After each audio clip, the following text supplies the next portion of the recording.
This is the Comics Alternative, on location and talking with creators at Small Press Expo 2018, Part 2.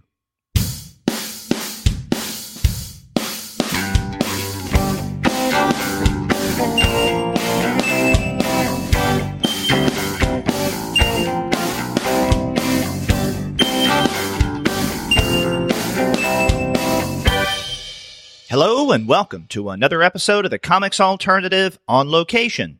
I'm Derek, and this is the second of two shows including my brief interviews with a variety of creators who attended Small Press Expo this past weekend. But before we get to those conversations, I want to let all of you know that this episode of the Comics Alternative on location is brought to you by the great folks at Discount Comic Book Service. Go to their website, dcbservice.com, for all of your comics pre-ordering needs. There, you're going to find all DC, Marvel, Image, and Dark Horse titles at 40% off the cover price if you pre-order. For all of the other publishers, you'll find that those discounts are anywhere from 20 to 35% off the cover price. And every single month, you're going to find some unbelievable specials. Sometimes those specials could be as much as 45% off the cover price. Sometimes 50% off of the cover, but occasionally you can find discounts that are even more impressive than that. And if you go to DCB Service right now, you can find unbelievable prices on a variety of comics for the month of September. And as we like to point out on the podcast, one of the best ways of getting your comics is in bundled form. DCB Service regularly offers bundles of comics from such publishers as Valiant, DC, and Marvel. For example, if you go to dcbservice.com right now, you'll find a Vertigo bundle, a Jinx World bundle, and 4 other DC bundles at incredible discounts. And this month, you can find all of the bundles at 45 to 50% off of the cover price. All of this just goes to show that you really can't beat the prices at Discount Comic Book Service.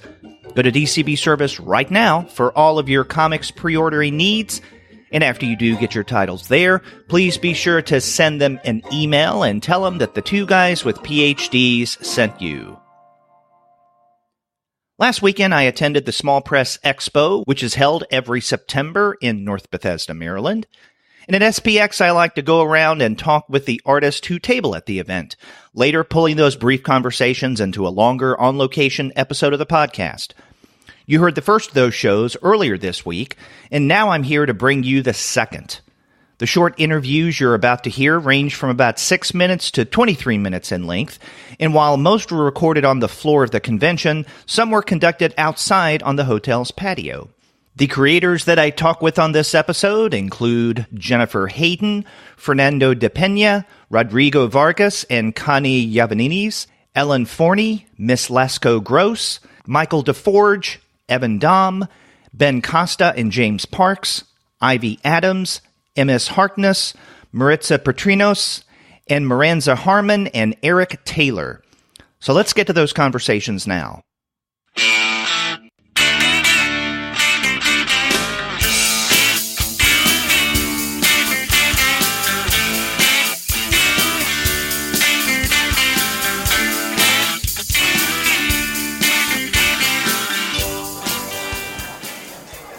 Listeners of the podcast will probably remember that about 2 years ago, I had the pleasure of having Jennifer Hayden on the Comics Alternative, and we were discussing at the time her new book, The Story of My Tits. It was a really, really wonderful interview. Now, I've seen Jennifer 1 or 2 times since then at, let's say, past SPX events, but I haven't talked with her since. Now, I'm standing in front of her table right now. Jennifer, how you doing? Just fine, thanks. And you and I talked quite a bit this morning. We ran into each other as I was coming back from breakfast as you were going. And we had really, really nice conversation about some personal matters and your work and whatnot. And one of the things you had mentioned was your new comic that you're coming out with. Now, albeit not as hefty as your previous Story of My Tits, but this one is The Flight of Chickens. And I'd like for you to describe that to me and the audience. It's a 40-page self-published mini, and I've only done 2 of these. I have a publisher top shelf, so it's not usual for me to always do a mini. This is a collection of stories that are not new, but they have never been in print before. It was a very short strip I developed while I was finishing up The Story of My Tits, and that was such a long book, and I wanted to see what I could do with a 4-panel format to work as tight and small and sort of poetically as I possibly could. And so each page is a different one of these very tiny stories. And then I ended the book with a story that was published in 2009 that was associated with my first book, Underwire, and it was my very first comic ever published. So it's really fun to come full circle and 10 years later publish it in this collection. And there's some new art as well and a new cover. And I have to add that Summer Pierre, who's a great friend and a wonderful cartoonist who you've interviewed recently, she has a new book out, All the Sad Songs. She did the design and layout for this mini and the coloring, and it would be nowhere near as successful if she hadn't. Yeah. And Summer, we should mention, is right beside you right now as we speak and is waving to our audience. But since this is an audio podcast, you don't know that. No, and so the pieces, for the most part, in Flight of Chickens is from, what, your website, Scrapable? Scrapbook. Scrapbook, yeah. And I have to say scrapbook with an apostrophe between the S and the C. So crap. Scrapbook. Okay. Yeah. And I was reading the introduction just before I turned on the mic, and you had mentioned that these pieces kind of migrated on different websites that you had at the time? Yeah, it was a web strip. I mean, ever since I was in Activate, when I first started out, I felt like I had to have a web presence.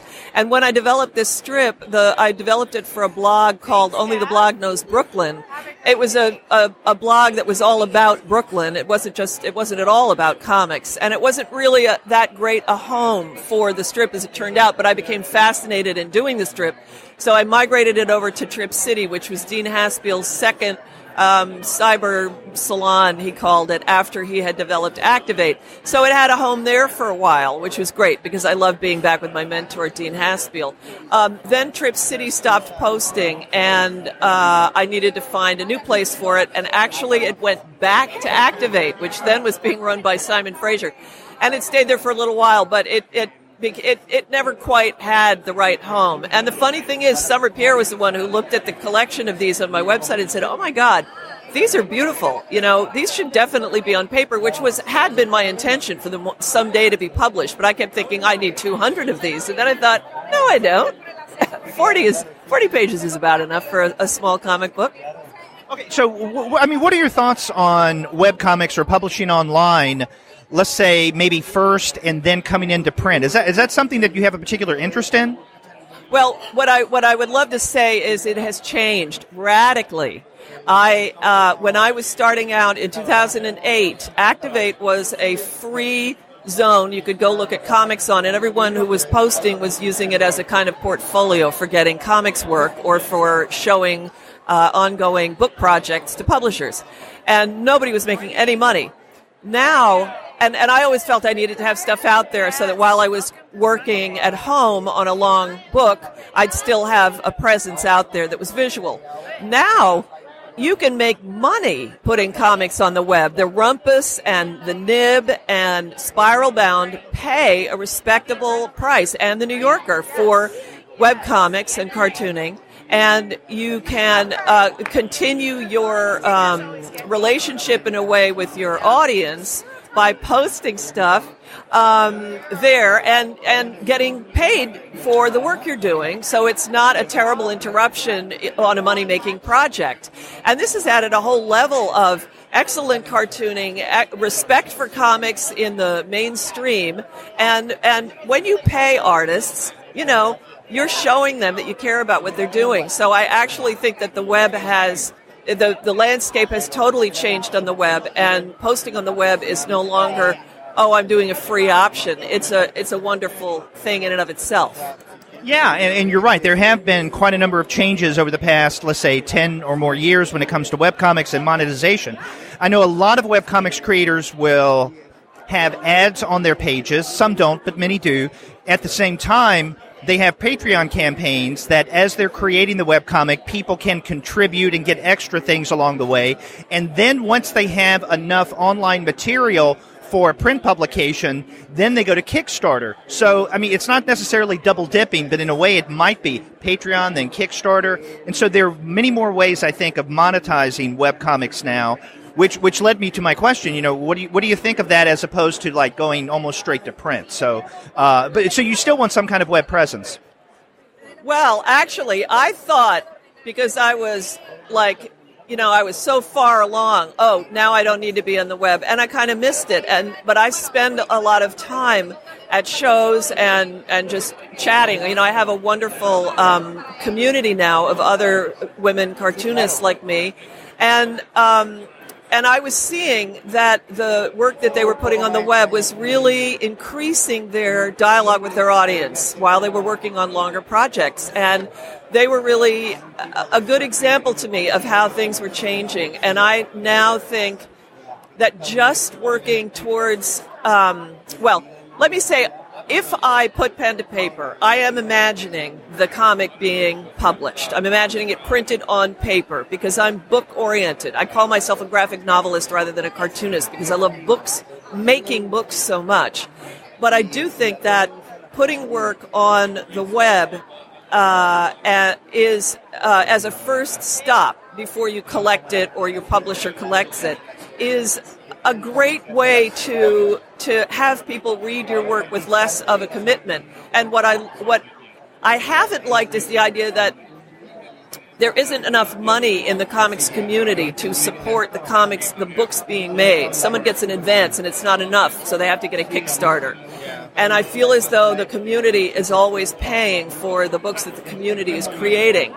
And what I like about the Nib and the Rumpus and Spiral Bound, these alternatives on the web, is that they're sponsored by larger websites that have a good ad base, I guess. And so there's money from the outside coming in.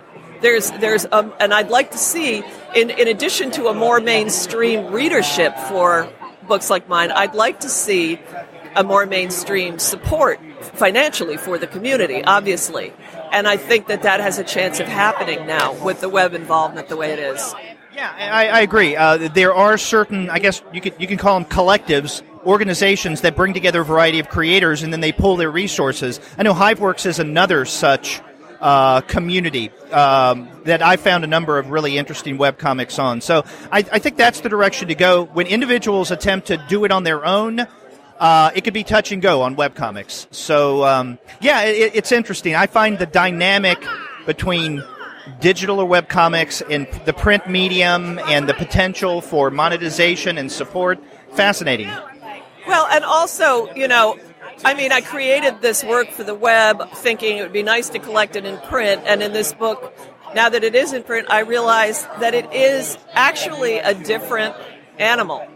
It really is a different experience from scrolling through a comic on the web. And I always have this whenever my friends send me PDFs of their books. And I've been running little book reviews on my website this year. And I keep picking books, and I usually know the cartoonist, but I get the PDF, because they're new. And I hate reading comics in that form because you can't see the layout, you don't see the pages next to each other as they look when you open the book, and they just don't feel right. Sometimes the color's off, too. All kinds of differences. And so I would say there's a place for webcomics, there's a feel to webcomics, and then there's this place for paper and books and a feel to books. And I do enjoy the immediacy. I published a comic on Spiral Bound that meant a lot to me, and it was so exciting to have this just recently go up. And everybody responding, but, at the same time, it's so ephemeral. And I was instantly thinking, now, where can I publish it? It turns out that probably a year later will be published in an anthology. So, but we need to have these things on the web to enjoy them in that spontaneous way, and we need them in book form to be able to look at them in peace and again and really think about them.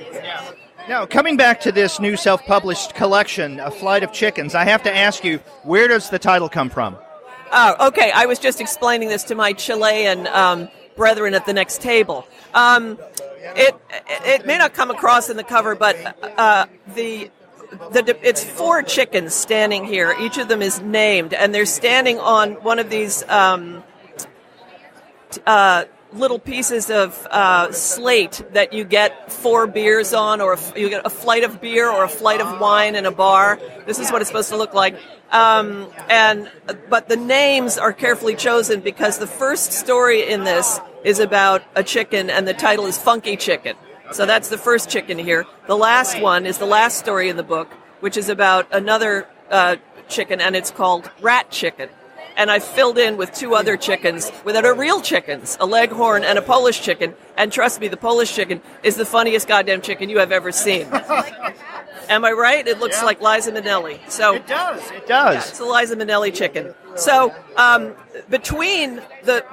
and I also chose a flight of chickens aside from the pun because it's not all about chickens. There's a whole lot in between. So you're not just getting those 4 beers. You're getting like 20 beers. Yeah, I was looking through it before I turned on the mic and was looking specifically for chickens, and I didn't see as many as I thought. So that's why I asked about the title. And I wanted to make sure that I was making fun of this on the front so that nobody would think that I was a chicken lover. There are some very serious chicken fanciers out there, and they raise them and they love them.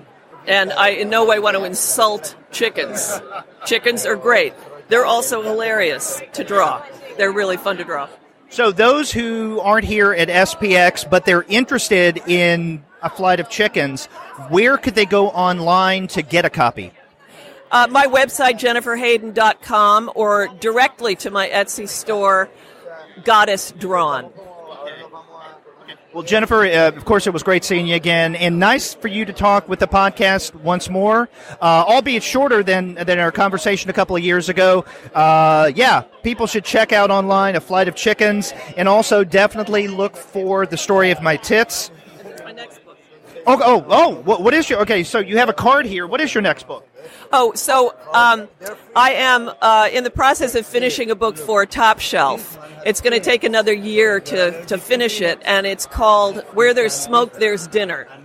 And it is a graphic anti-cookbook is what I'm calling it. It combines my love of cookbook illustration with my absolute hatred of making dinner every night. Okay. So every chapter is a disaster and the recipe for that disaster. And it's a mixture of comics and larger food illustrations. And it's going to be in full color, so it's taking me a little time. Okay, so we can expect the same kind of humor we saw in Story of My Tits and Underwire. Yes, but different. The art will be somewhat different because it'll be in color and there'll be more spreads. I'm escaping from the boxes in this book. Okay, and when is the projected date that you think that will be published? I'm hoping 2020. Okay.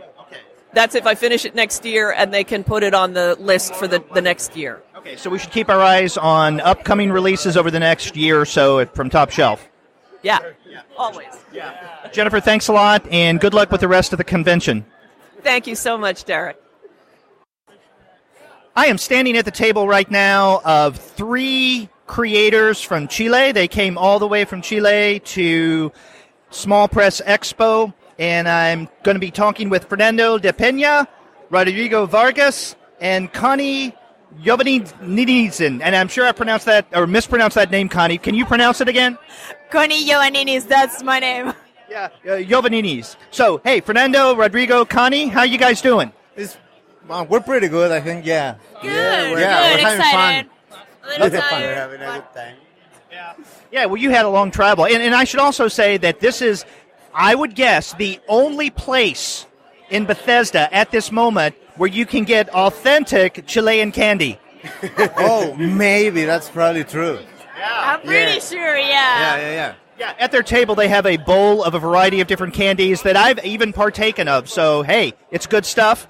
But, okay, now I am unfamiliar with, I just met you this morning. I don't know anything about your comics. So what I'd like for you guys to do is to educate me as well as our listeners about the kind of stuff that you do.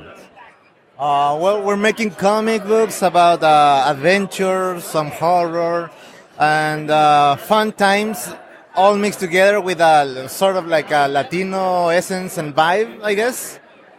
but from like Latino from the south of South America, not Latino like Mexican, because it's way different, Yeah, I think they're different now. We have different comics.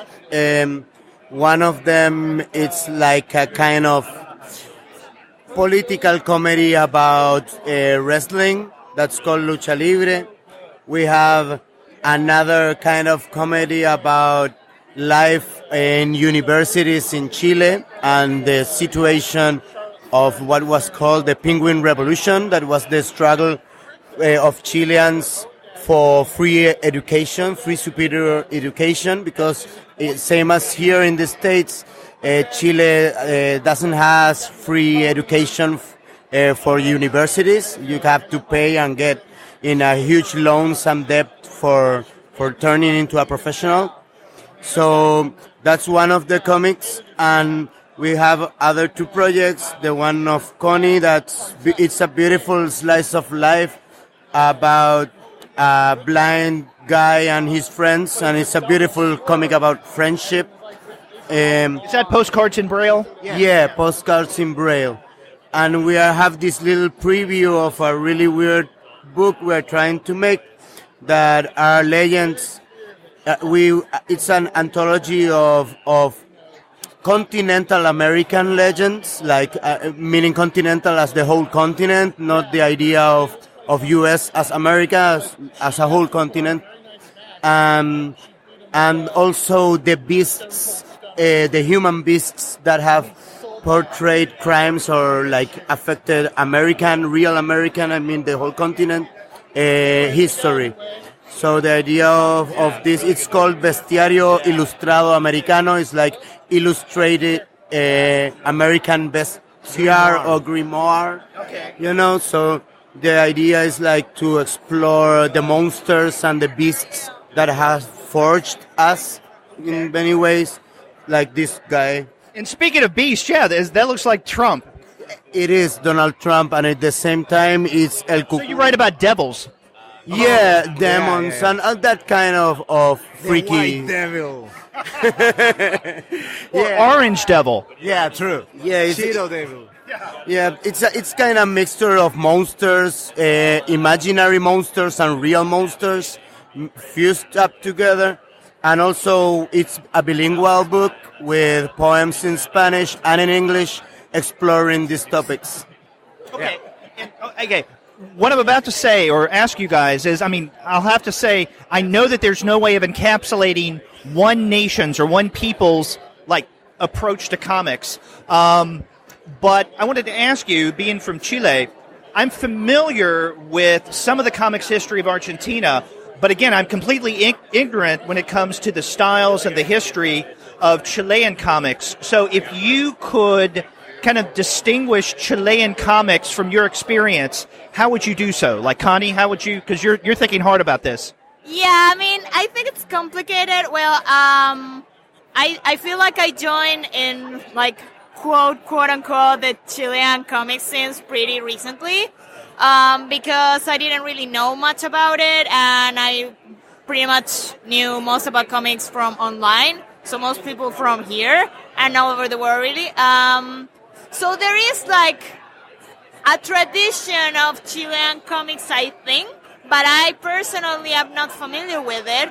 But I feel that there's a new generation coming up that's way more connected to what's going on in the rest of the world, comic-wise, and we're trying to refresh our local scene with some new stuff, making it new and refreshing, and not more of the old things that kind of keep repeating themselves, making it more diverse, making it more accepting for queer people, for example, and for women as well, a lot of women or non-binary creators showing up as of recently, and it feels like it's a little behind compared to here. Here it's there's so many people from all walks of life, I guess, and that's amazing, and we're kind of trying to do that, but still a little behind. But we'll catch up, I think. Okay. So less traditional, you're from your experience in the contemporary scene, and less insular. Yeah. Okay. Yeah. I think that traditionally Chilean comics have been related with entertainment. So like the comics I was raised on were mainly entertainment comics, like meaning Condorito, that's the most famous comic character. It's a Latin American character, every Latino knows him. Actually, it's like this kind of funny condor guy that's lazy and like has lots of the Latino stereotypes. Okay. But also, lots of like sort of erotic or pseudo-erotic or soft porn magazines and stuff like that, where we were raised on. And well, as many know, we were in a kind of U.S.-funded dictatorship during 16 years, and that really destroyed the comic book industry during 16 years. So after that, and in the end of the dictatorship, alternative comics started to flourish, and I think we are like the second or third generation of this. And like now, I think it's the right time for these comics to ripe, but mainly not many people know about Chilean comics, or there aren't like much comics. I think mainly for this, that the development of comic got chopped by this political situation, yeah. Okay. So if our listeners wanted to learn more about not necessarily Chilean comics as a whole, but your specific works, if they want to find your comics that you described early on, where could they go online? Oh, well, they can follow us on Twitter. We're at Mapache Studios. That's MAPACHESTUDIOS. Nice. Amazing. I did amazing, right? Also on our website, mapachestudios.org. And we're also on Instagram, but we're not really that much active, I guess. It's the real Mapache Studios. So on the website, through social media, primarily Twitter, people can communicate with you. But on your website, and is that bilingual or is it in Spanish? It's bilingual. It's bilingual. Okay, good. So they could purchase copies of the comics that you have here at SPX.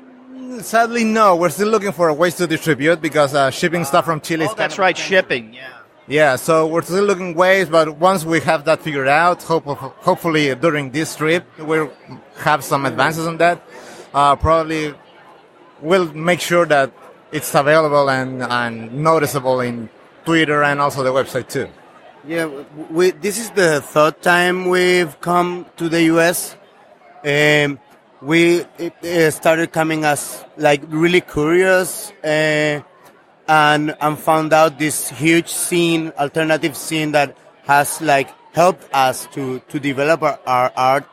But in this path, we found that we need to distribute and get better, and we think we're starting to make those steps right now.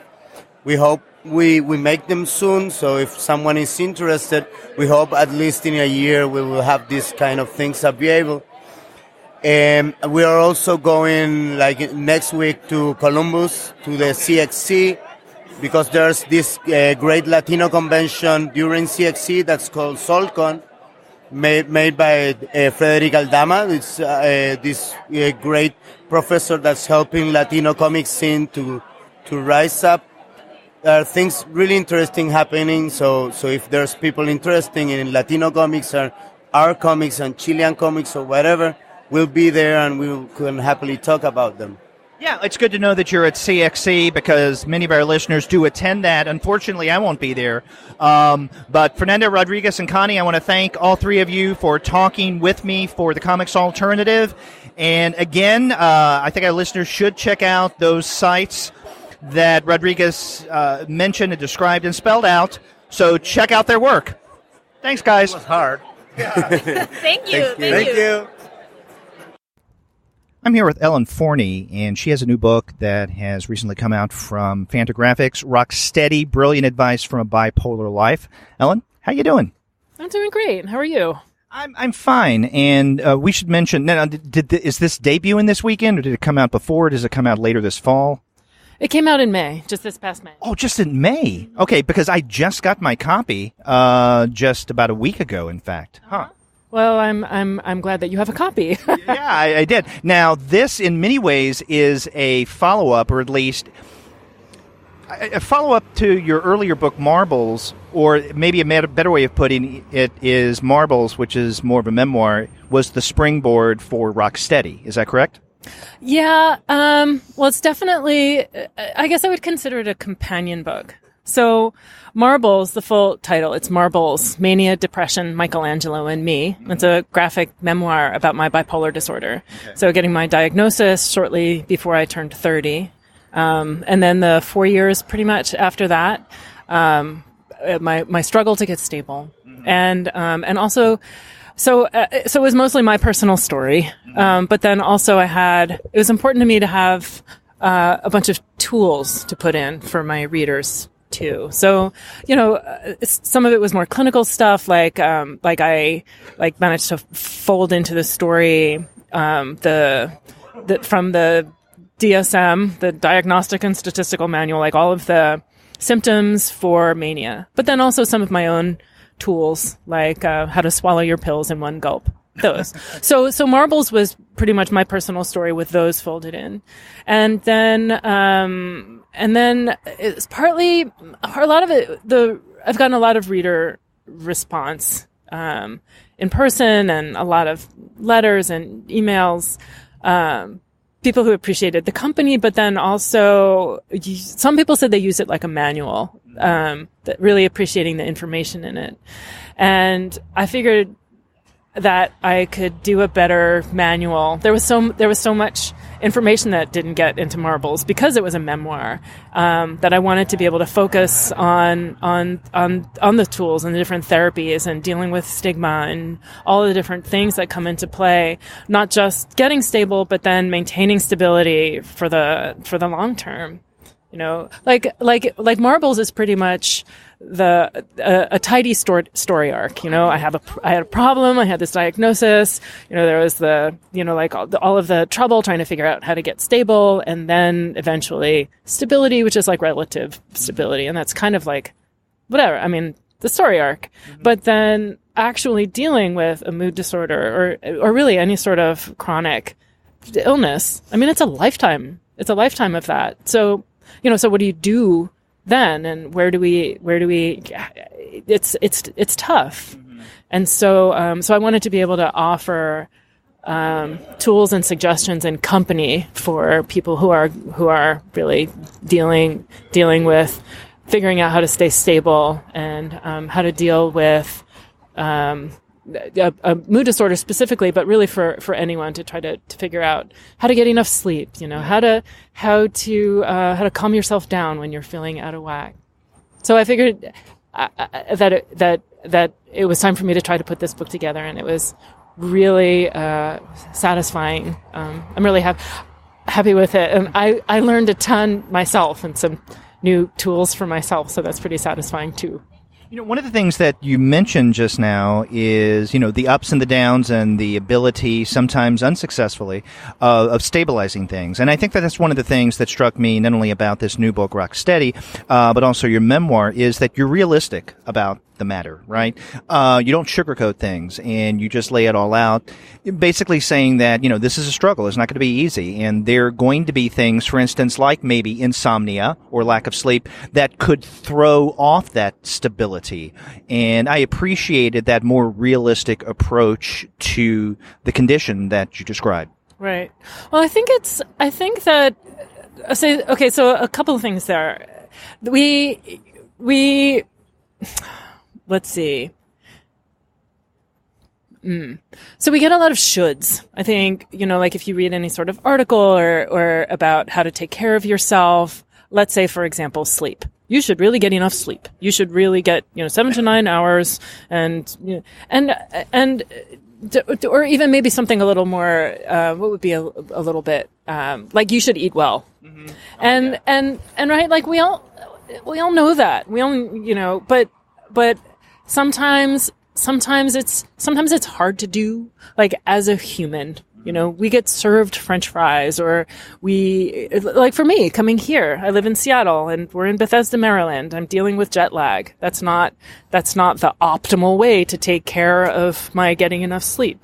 But I'm living my life in a way that feels like, the healthiest. So how do you reconcile all of those things? And it means keeping a balance. It means making up for things. So, like, for example, when I got here, I did a little exercise to kind of go to sleep, took a little bit of a sleeping pill that I don't usually, so that I could get to sleep, and made sure that I got enough sleep and kind of got back on track.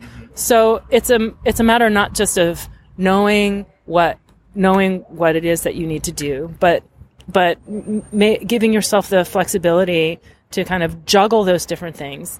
And also that it's okay to mess up. Like, for example, if last night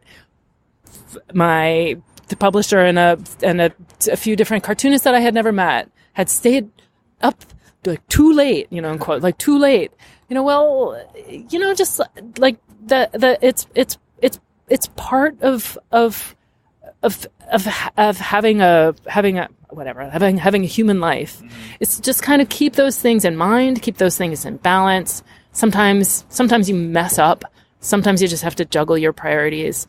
And having a list of shoulds doesn't help with the kind of flexibility that we need. Because there's a real sense, if you don't keep with those shoulds, that you've failed, or you've slipped, or you're doing a bad thing. Where if you can just kind of think that it's part of a full picture, that's par for the course for everyone, then it's fine. It's like a healthy part of that range. I mean, so it was important to me in Rocksteady that the point of view is from someone who's, let's say, on the team. I have to deal with taking meds a couple times a day. I would say that I'm responsible about it. One of the stories in here is, so I have all of these different ways that you can remember to take your meds, and, cutting your meds,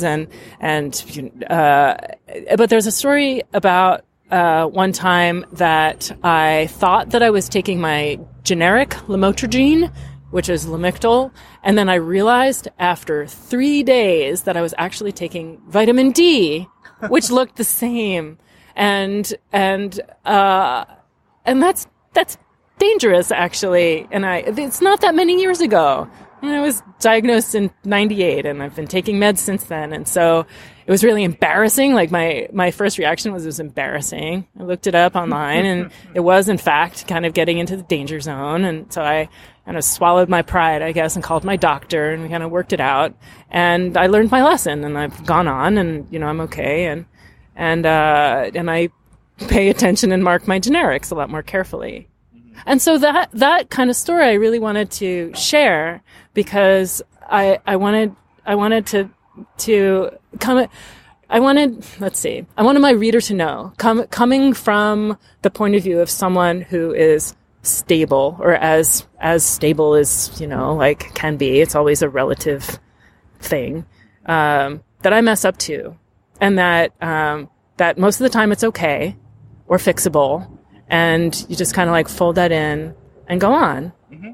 And it strikes me that personal approach that we find in Rocksteady tempers one of the things that you were mentioning, the shoulds, right? Because, I guess the potential danger of something like what you do in Rocksteady is to come across as too prescriptive.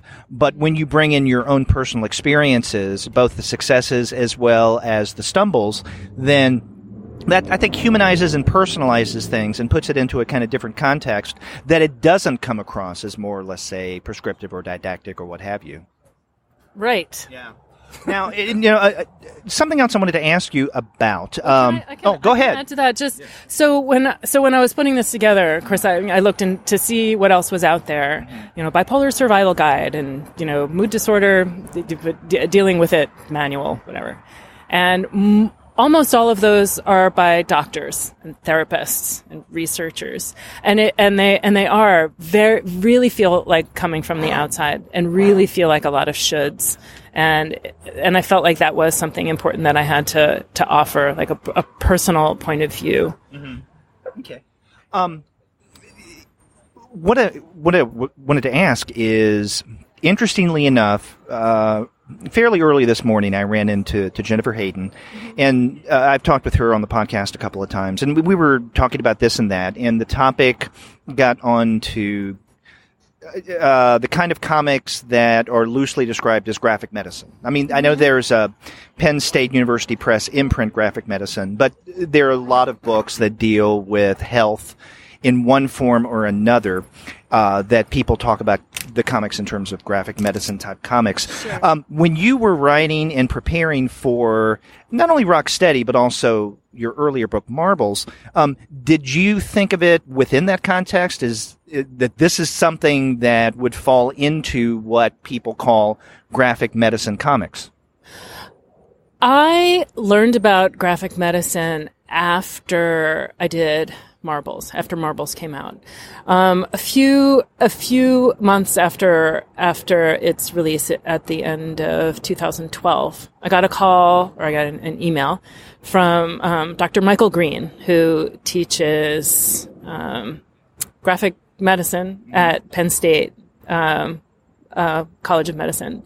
And he's one of the founders of graphic medicine. And that was my introduction. I Skyped into his class. So he saw your Marbles and got in touch with you because of that. Right, exactly. And since then, graphic medicine has become a huge part of what I do as a cartoonist. I curated a traveling exhibit for the National Library of Medicine on graphic medicine. So when I was putting Rocksteady together, for sure, that was absolutely part of my my thoughts on where it might land, and why, and kind of what the context was that it might be heading toward, and really just how. Really, I guess more explicitly, how strong comics as a medium is as a way to deal with health information. I guess I knew that intuitively, having done my work. And I come from a family of doctors, and my mom actually. My mom is a retired pediatrician, and she had used a comic of mine for years. She had a laminated copy of a comic of mine from my I Was 7 in 75 series, and it was a comic about the toilet demon, which was a fear of mine when I was a kid. You get up to pee in the middle of the night, and it's dark, and the toilet makes a really loud sound that gurgles to who knows where. And so I had built up this thing in my head, and I kind of knew that I'd made it up, but I was also scared of the toilet demon, and I did this comic about it. And the way that she would use it in her examination room was that a lot of times parents will be confused by why it is that their kid is afraid of, let's say, the monsters in the closet. They'll open the closet door and they're not there, and and the kid is smart, but they can't understand why these fears are so irrational. And that was her point, that fears are irrational, and often for kids. I mean, I guess for anybody, but in particular developmentally. And so it was really helpful for her to have a little story that was personal, that was a demonstration of that. And I think that really gets to what a lot of graphic medicine is taking a story as a way to explain, using words and pictures, which is a really engaging way to explain something. And so I feel like, in a way, I've been doing graphic medicine for a long time. I just didn't know that I guess I hadn't, pinpointed all of the different ways that it's powerful, and certainly didn't know how many people were out there doing it and reading it really specifically, and that it was a thing. No, I think it's really, really exciting, graphic medicine. Yeah. Now, as the author, who do you see as the primary audience or audiences for Rocksteady, and maybe with Marbles as well, but especially with Rocksteady? And even as you were writing it, what did you have in mind in terms of audience? Well, I I guess just kind of like with marbles, the primary sort of nut of the readership that I had in mind were other people with bipolar. But then really rippling out from there, or maybe not even rippling, but just as like part of rippling or parts of, I don't know.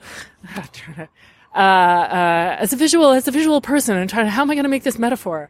But definitely like other parts of what I would hope for as a readership, specifically for Rocksteady, would be in a clinical context as well. So Marbles as a story, sometimes I would kind of consider myself sort of a case study in a way. Like here I'm a creative, an artist with bipolar, and how has that affected me? And then there's all that information. So really trying to I'm sorry, I was just watching your eye. I have let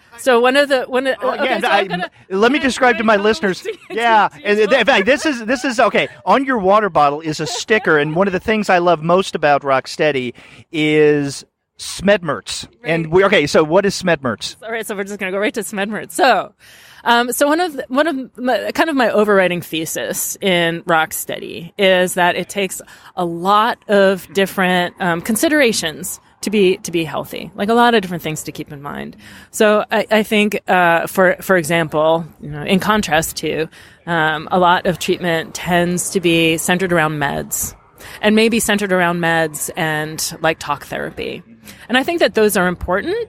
I think that meds are, just as I'm going to put out there, meds are important to take if that's part of your treatment plan, but it's not always the important or the answer or the thing. Anyway, so my like overriding philosophy is that it takes all these different kinds of considerations. And so I will rattle them off.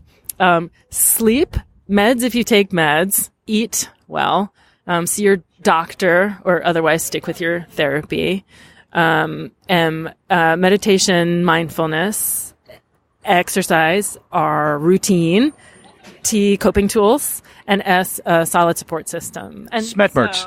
Smedmerts is the whole. And so, of course, to be honest, it could actually make an acronym that's not so goofy, but I wanted it to be.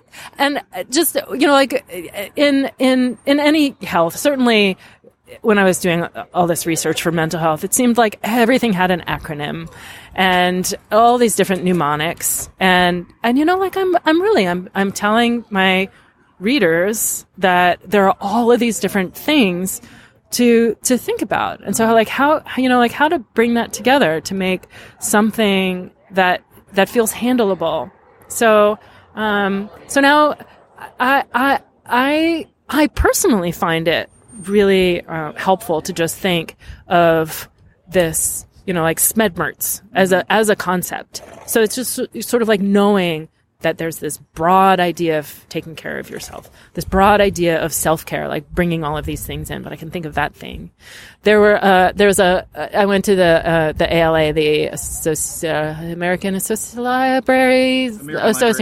Library Association. And there were a couple of librarians. I don't know why. Maybe it's not important they were librarians, but anyway, they were librarians, and they told me that they use Smedmerts as a verb. Really? Are you Smedmertsing?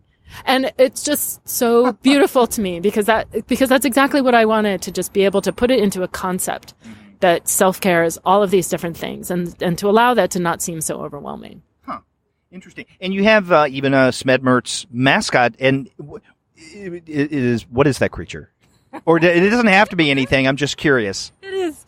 Okay. So it just, I was doing a writing residency when I did the first draft of Rocksteady, and when I came up with this acronym, which made me laugh out loud by myself in my cottage.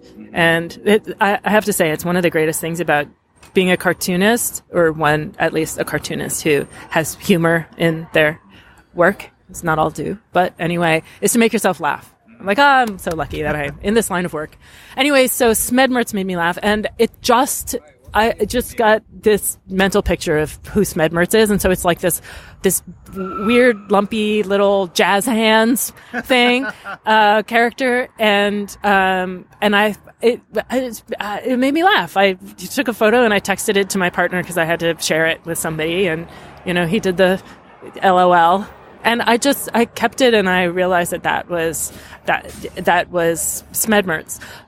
Also, in thinking of it a little bit more analytically, I guess, and thinking about words and pictures, if Smedmertz, the acronym, is a distillation of this, it's kind of, let's say, a complex, number of different. A multifaceted concept, that having a drawing sort of abstracts it even more. And so this little goofy figure that's like, yeah, you can do it. It's, like jazz hands. We're doing what we can. That little character actually also embodies all of these different things. It's okay to have a sense of humor about it. There are going to be times that you're going to roll your eyes about it, but it's important enough to have an acronym and a mascot. Yeah.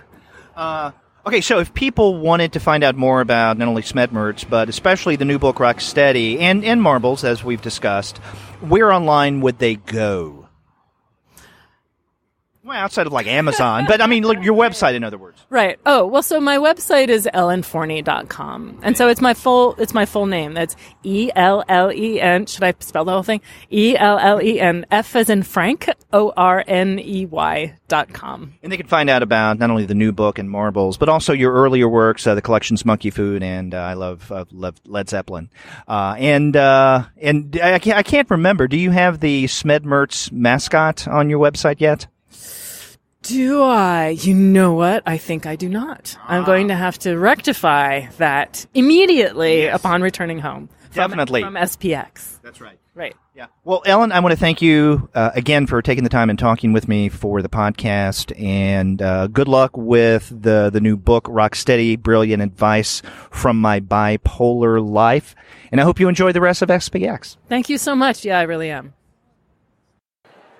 It's always nice to talk with Miss Lasko-Gross because, well, she does good stuff and she's fun to talk to. And we've had her on the Comics Alternative actually several times. I think Andy and I interviewed you a few years ago, and then a couple of years ago, well, maybe a year and a half at Heroes, that's right. And then I've also talked to you with these on-location shows. And so here we are at SPX 2018, and you're back. How's it going?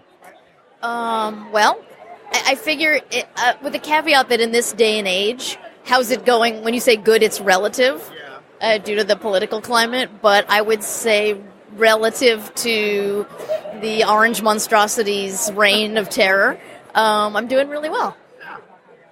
Okay, so last time I talked with you on the show, we were talking about the Sweetness. And at the time, I think you were only up to issue number 2. Was that correct?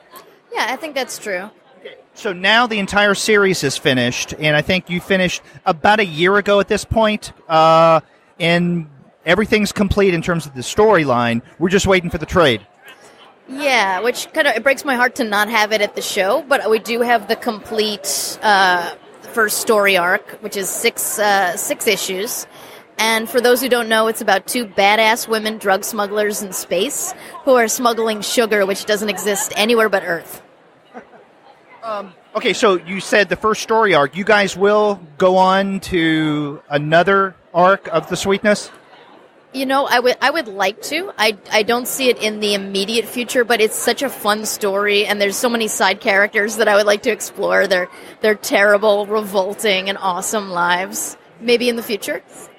I primarily came to your work through your, I guess, book-length works. We can call them graphic memoirs if you want, or even some of the shorter pieces every now and again that I would see out there. This was something different. It struck me as something different for you when the Sweetness first started, because it's a serial. How was it different from the kind of work schedule and the planning that you had been doing prior to the Sweetness?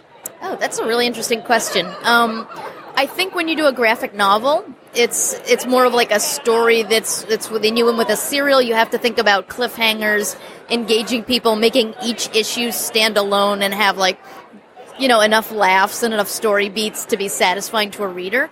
Whereas, you know, long form graphic novel, you know, there can be a payoff at the end.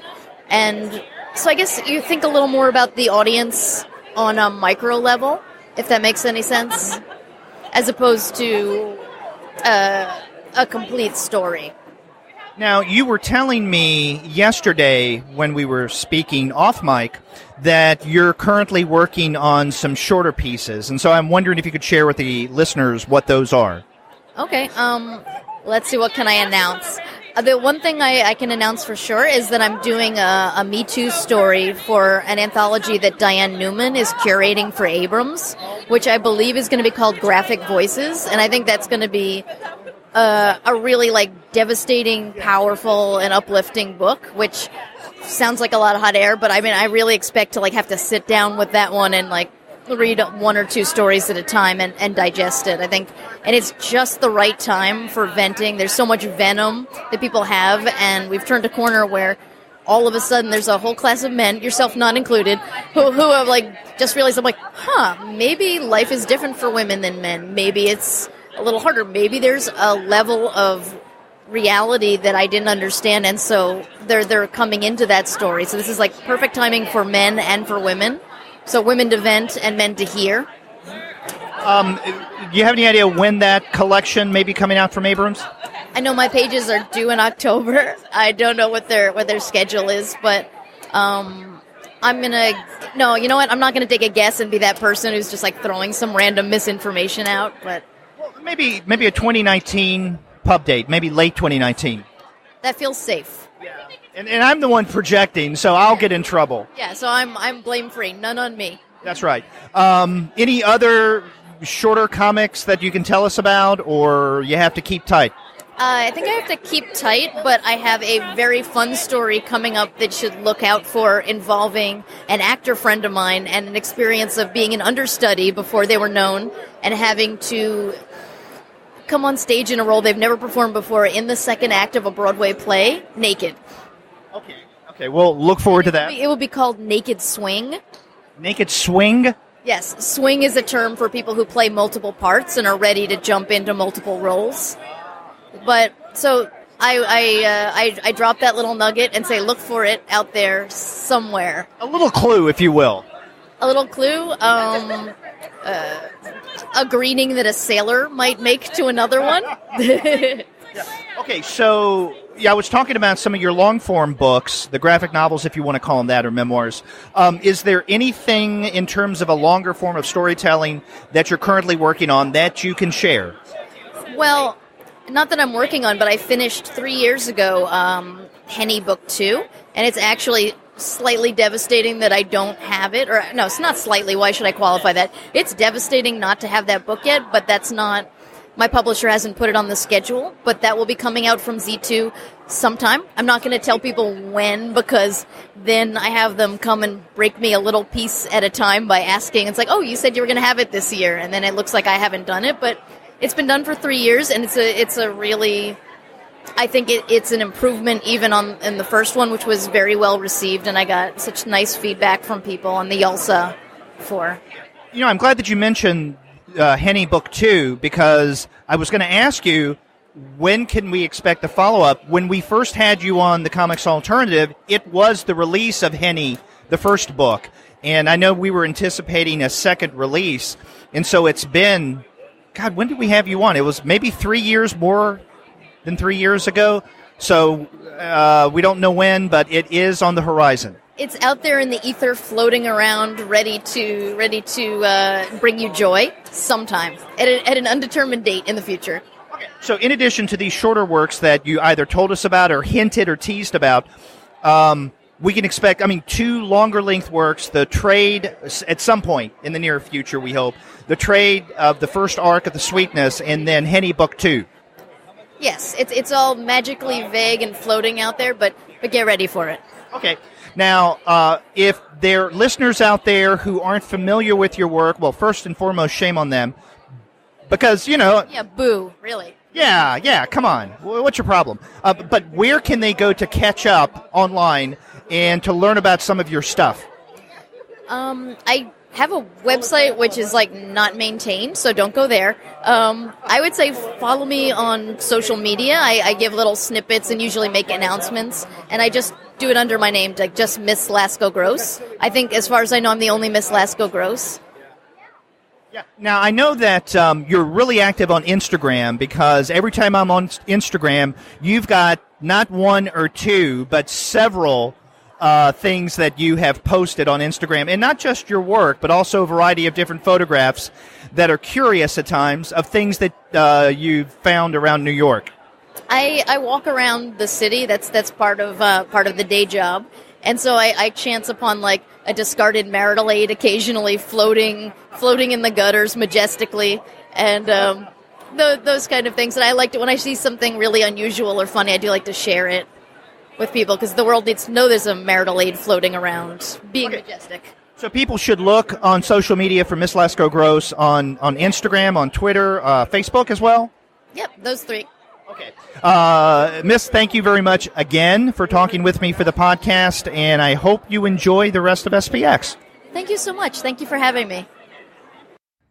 For a long time, I've been wanting to have Michael DeForge on the Comics Alternative, and now I have the opportunity to talk with him. He has a new book that I think is debuting this weekend at Small Press Expo, Brat. A really interesting text. Michael, how you doing? I'm doing good, yeah. Okay, so let's start off by talking about the new book, Brat, and if you could describe it briefly, because you could do a much better job with that than I can, although I have a lot of questions. So what is Brat? Brat's a comic about I guess it's a world where juvenile delinquents are kind of like pop stars and celebrities and worshipped as such. And it focuses on one juvenile delinquent who is now in her 30s and feels a little ambivalent about her practice and feels a little out of touch and has some anxieties about that. And she is working on one big project that she's hoping is going to be the thing that she can feel energized about again and spring her back into relevancy, and takes on an intern who is an aspiring juvenile delinquent as her protege. Yeah. So I guess the main character, or at least one of the protagonists, is usually referred to as Ms. D, right? Yeah. Delinquent. Yeah. Yeah. And then the assistant is Citrus, I believe. Yeah, Citrus Chan. Yeah. Citrus, I guess, takes on more prominence as the story develops, but it's Miss D really who really does drive the narrative. And I just found it curious that we have a world here where juvenile delinquency has become popular, and these individuals are celebrities because of that. So I'm curious, what inspired this approach to this story world? Well, I wanted to... it's very transparently a comic about making art and ambivalence about it as you keep going, and you've been practicing for like 10 years, 15 years, and you feel like it's harder to surprise yourself. So I wanted to do a comic about that, and then I also wanted to do a comic about the idea of subversion and how difficult it is to remain subversive when you see your work and your community and your scene get co-opted over and over again. Another thing that I noticed about Brat is that it seemed that below the surface you're making some kind of cultural critique of our current celebrity culture. So, and am I reading too much into the story? No, there's a bit of that. And certainly like a bit of the celebrity culture, even within art circles, like that kind of still exists, right? Even if it's not quite the same level as like pop idols and stuff. In the comics world, the literary world, the fine art world, there is sort of a weird, hierarchy of things like that I wanted to tell some jokes about, I guess, yeah. Yeah, and you mentioned the jokes. You should mention that there are a lot of humorous moments in Brat, and this is actually in many ways different from your previous book, which I want to ask you about now, and that is A Western World. In that A Western World is a collection of individual stories, where Brat is, I mean, I guess the individual chapters could stand alone, but it reads as one longer form narrative overall. Now, getting to the Western World, my co-host Paul and I discussed A Western World earlier this year. We did a spotlight on Koyama's spring releases, and that was one of the books. And I remember when we were discussing A Western World, we were trying to figure out, well, first and foremost, what the hell you were doing with those various stories. But along with that is, what does the title, A Western World, have to do with these various pieces? And again, maybe we were academics reading too much into things, but we were thinking that you're doing something similar to what I'd mentioned with Brat, is that on the surface, it may seem like a little bit of a wild, surreal, or even subversive story, but what you're doing is you're making certain critiques about what's happening, not only currently, but as the title suggests, Western culture, the definitions, the expectations, the assumptions within our culture that we may not be aware of. And I see something similar going on with Brad, but I'm curious. I mean, were we reading too much into A Western World? Should we have just sat back and just enjoyed the stories as outlandish as they could be at times? Oh no, I mean, absolutely. Like that, the title is politically loaded, and that's intentional. And a lot of the book is, I feel like half the stories in Western World are, kind of dystopian and critical of things in the way like a dystopian story should be, I think. And then I also wanted to fill it with the other half of stories about people imagining something better, like trying to build something better communities, better worlds, something like that. And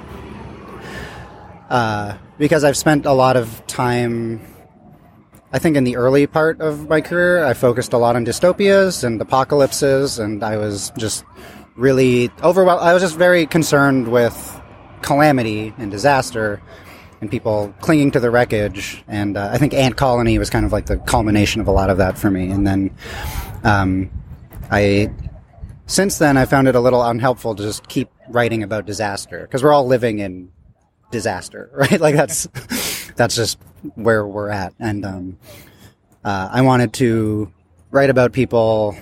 I wasn't sure if I wanted to exactly write about utopias, but I wanted to write about people trying to figure out something new and trying to build new spaces for themselves, and failing a lot of the times, like they don't always work. But ever since Ant Colony, I've tried to do a lot of things about these people struggling to do something, find an alternative. And that's, I think, a little bit what Styx Angelica is about. I did a daily strip called Leaving Richards Valley, which was very much about that. And then I'd say about 50% of Western World is about that, because I wanted it to be, I guess, half dystopia, half utopia. Maybe something not a little more promising. Yeah. You mentioned Leaving Richards Valley, and I wanted to ask you about that. Now, this is a narrative that I guess you're currently working on. I finished it. I finished Richards Valley in March or April. But okay, so earlier this year it wrapped up. Yeah, I did it for, I guess, I feel like I should remember exactly how many pages it ended up being. It was something like 400, so it was about over a year's of work. Yeah, and this is something that you did on Instagram. Now, I read that you plan on putting this out in book form, I think, next year from Koyama? That one's going to be from Drawn and Quarterly. From Drawn and Quarterly, okay. And I wanted to ask you about the, I guess, delivery system, so to speak, of your various comics, because we get something like Brat that we have in book form, and then we get Leaving Richards Valley in Instagram, and then an earlier work of yours, which we reviewed on a previous episode, Styx Angelica, Folk Hero, was a webcomic that, again, Drawn and Quarterly came out with a printed version. Do you particularly want to be on these different platforms, different means of distribution, or is it just whatever occurs to you at the moment? It's like, oh, I'm going to do a story on Instagram, or oh, this is going to be a webcomic later on I'll print. Some of it is just what the best format for the story would be. But I do tend to like serializing things. I like stuff. I in general like art that comes in small doses. And I feel like it's easier to tackle for me. I think when I try to start one enormous project and try to plan out 500 pages worth of whatever, I'll find myself a few months or a year later losing interest. But if I do it a chapter, like Brad, I actually even serialized on Patreon a chapter at a time, and then, Styx Angelica was weekly, Ant Colony was weekly, Richard's Valley was a daily strip, and doing it that way, and just thinking of it a chapter at a time, even if there's a longer narrative, it gives me a lot of freedom to go on detours, and I don't have to, if I don't have it so rigidly planned in advance, I won't feel trapped by some decision that I'm no longer... That thing happens when you plan a comic where, like, a few months later you just think, like, I'm not interested in any of this anymore. Like, I don't know why I cared so much about this then. So I like serializing because it lets me keep surprising myself, and it lets me, sort of wander off and meander down any kind of road I feel like. And I usually have to trust that it'll still come together and cohere in the turn into something coherent in the end. Mm-hmm. So, yeah. Okay, so with something like Styx Angelica, a webcomic is one thing, and, there are a lot of people who create webcomics and then later on put them out in print format. I would think that it is challenging in a variety of different ways to use social media, which technically would not be a webcomic, to tell a longer form narrative. You mentioned that Leaving Richards Valley is about 400 some pages, and you did this daily on Instagram. So what were some of the challenges and maybe even frustrations or perhaps joys of doing a webcomic on a social media platform like Instagram? I don't love Instagram for taking in art. I don't know how other people interact with it. Like, I tend to not check it very much just because I find it very frustrating to look at things there. But clearly a lot of people use it. And I do want to go to something that... I guess I flip-flop between things. Sometimes I like making things that are a little hard to find. I do a lot of projects within Toronto that, like, you can only really find in Toronto. And it frustrates some readers of mine that I'm not making it available.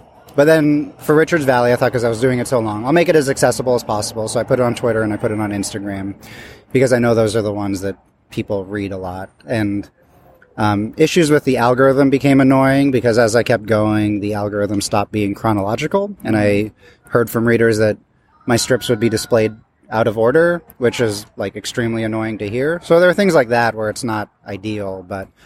So many people use it, and I think it did give people the option of checking in occasionally, if that's how they felt like it, or checking in daily if they wanted to, if they were that dedicated to reading it every day. And I like that being an option for people, where, like, I had a lot of people who, the strips were all sort of their own beat, and hopefully a lot of them just worked on their own, even if you weren't following the past month preceding it.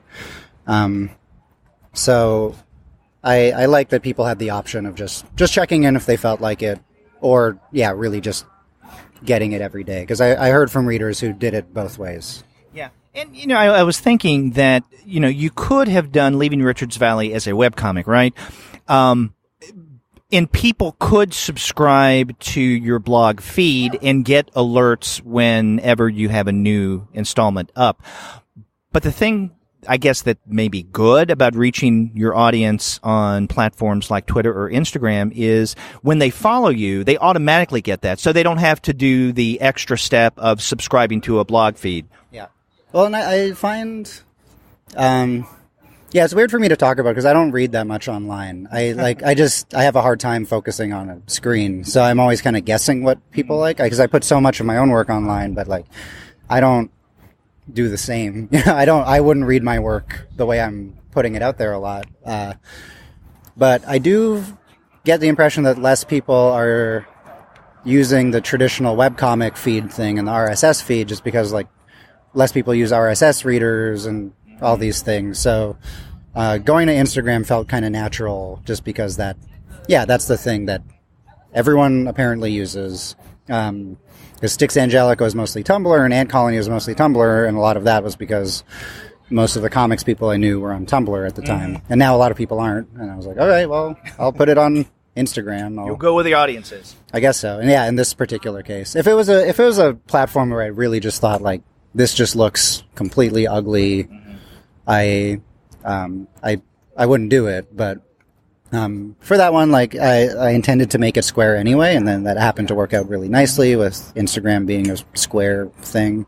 So yeah, it just worked out that way. Yeah. Well, before we leaving Richards Valley, I'm going to mention that I spoke earlier with Scott Roberts, who has pulled together an anthology, and he was telling me about this. I interviewed him while here at SPX, and he was basing it off of your Leaving Richards Valley. And I'm wondering if the profits of that are going toward a charity. And I wonder if you could speak a little bit about your comic and the relationship and your interactions with Scott and the charity. Oh, yeah. Well, Scott's a friend, and he had sort of hinted that he was going to do this. He asked, like, if I would feel cool with it, and I said, yeah, like, that's extremely flattering that anyone would want to make, like, a sort of tribute-y fan thing to this thing I've been working on, you know, like, it's so touching. And then all I said was, like, I don't want to have anything to do with it. And the profits should go to, in Toronto, it's the Toronto Overdose Prevention Society, and they've been running pop-up shelters and, they're harm reduction clinics to help respond to the opioid crisis that our city, and like many cities, are going through. Is it really bad in Toronto? Yeah, it's terrible, and they recently, a lot of those programs, after they just set up on their own, and then a few of the places recently were finally able to get government funding and were given by a thumbs up. And then our recent premiere is threatening to cut that again, which is just going to be such a setback because, it's particularly terrible in Toronto, and there's like a real need for harm reduction services there. I want to also ask you about your series that we haven't seen any of in a while, Lose. And do you plan on coming back to that, or have you more or less left that behind you? Yeah, I've more or less. I've tried to come back to it a few times, and especially now with Koyama Press announcing that they won't be printing new comics in 2 years. I think the sun has set on Lose, because I wouldn't do it like that. That's a Koyama book, and I wouldn't feel right self-publishing it or something. Like that just felt like a thing I did with Anne, you know. Okay. So, but yeah, I'd moved away from it because the format started to feel kind of awkward to me. At first, it felt really natural to have this like floppy pamphlet where I tried to model it after, 8-Ball or. Optic Nerve. Yeah, like Julie Doucet comic. There's things like that, I really like that format because you can do like one big story, a few throwaway strips, a few short stories, one experiment, whatever. And then as I kept going, there are certain realities of the like publishing market world or whatever, where you needed it to be like 48 pages. I was like, okay, well, it'll be thicker, and then if it's a little bigger, I should think a little bit more about what I'm putting in, and then that started to change the attitude. I felt like I had less room to experiment, and then it got a bit more popular, and more people were reading it, which was nice, but then it became even harder. Like, there was more pressure to make it like a big cohesive thing, and I couldn't really feel that free about it anymore. And then I started printing short story collections that were just sort of like a more meaty version of a Lose issue, and with each subsequent thing, it felt like there was less of a need to have Lose. I could just do a short story collection, and then if I want to do an experiment that not a lot of people need to see, you know, just like throw it out there. Some people get it, and then maybe it fails, and that's fine. Like it's, I can make a zine, or I do a lot of short stories on Patreon that are like that. So, yeah, just the format for Lose stopped making as much sense, and I always intended to like come back to it when I can figure out exactly how to make it make sense again. But yeah, now it's just, it had the run it had, and I'm like very happy with it. There's some issues I hate, some issues that I'm very proud of, and like that's Lose, and that I think that's like a cool place to leave that series. Yeah. So R.I.P. Lose, but at the same time, you're doing some other exciting things, and I mean, you're damn prolific. So we can expect next year at some point from Drawn and Quarterly, the Leaving Richards Valley. What else can you tell us that you may be working on that we can expect to see in the near future? I have another big project, but I don't think it's anything about it's been announced. But there'll be another project. Is this for Drawn and Quarterly as well? It's not for Drawn and Quarterly. I can't talk. I don't know if it's been. I don't want to like. It's probably not a big deal, but now I'm suddenly like, oh, am I supposed to say anything? Okay, well, whatever you're comfortable with. Yeah, and I next year I'm gonna. I have a bunch of like little things I'm working on. So next year I'm hoping that I'll be able to start at least a weekly strip again. I don't know if I have another daily in me yet. I'd like to do a daily strip. I felt like that was the format that I felt most comfortable working in, like after trying it. But it's hard to sustain and justify financially, you know, like I wasn't publishing in a paper. I wasn't charging for it. It was like separate from my Patreon. It wasn't a subscribed thing. So I'd really like to do that again, but I'm not sure I could justify it. But doing a weekly strip would be a good compromise, because I still really enjoyed doing all the weekly strips I've done in my life. So, have you decided what platform you may use to deliver this? It'll probably just be Twitter and Instagram again. Okay. Yeah, unless like some magical new, like super easy to use platform. Those seem to be the two where most of the people who keep up with my work are checking. So I'll do that. I'd like to put it in a paper again, because Styx finally got to go into a Vermont alt weekly, which I was happy about, because that was kind of the format I was modeling it after. Stuff like Shrimpy and Paul, which I initially encountered in like alt weeklies in Canada, and it'd be cool if I could set that up again. But I realize it's not a great time for print, and it's pretty hard to pitch a weekly strip to most publications. So, but hopefully something like that can happen again. So where can if they don't know where to find you, where can our listeners find you on social media and your website?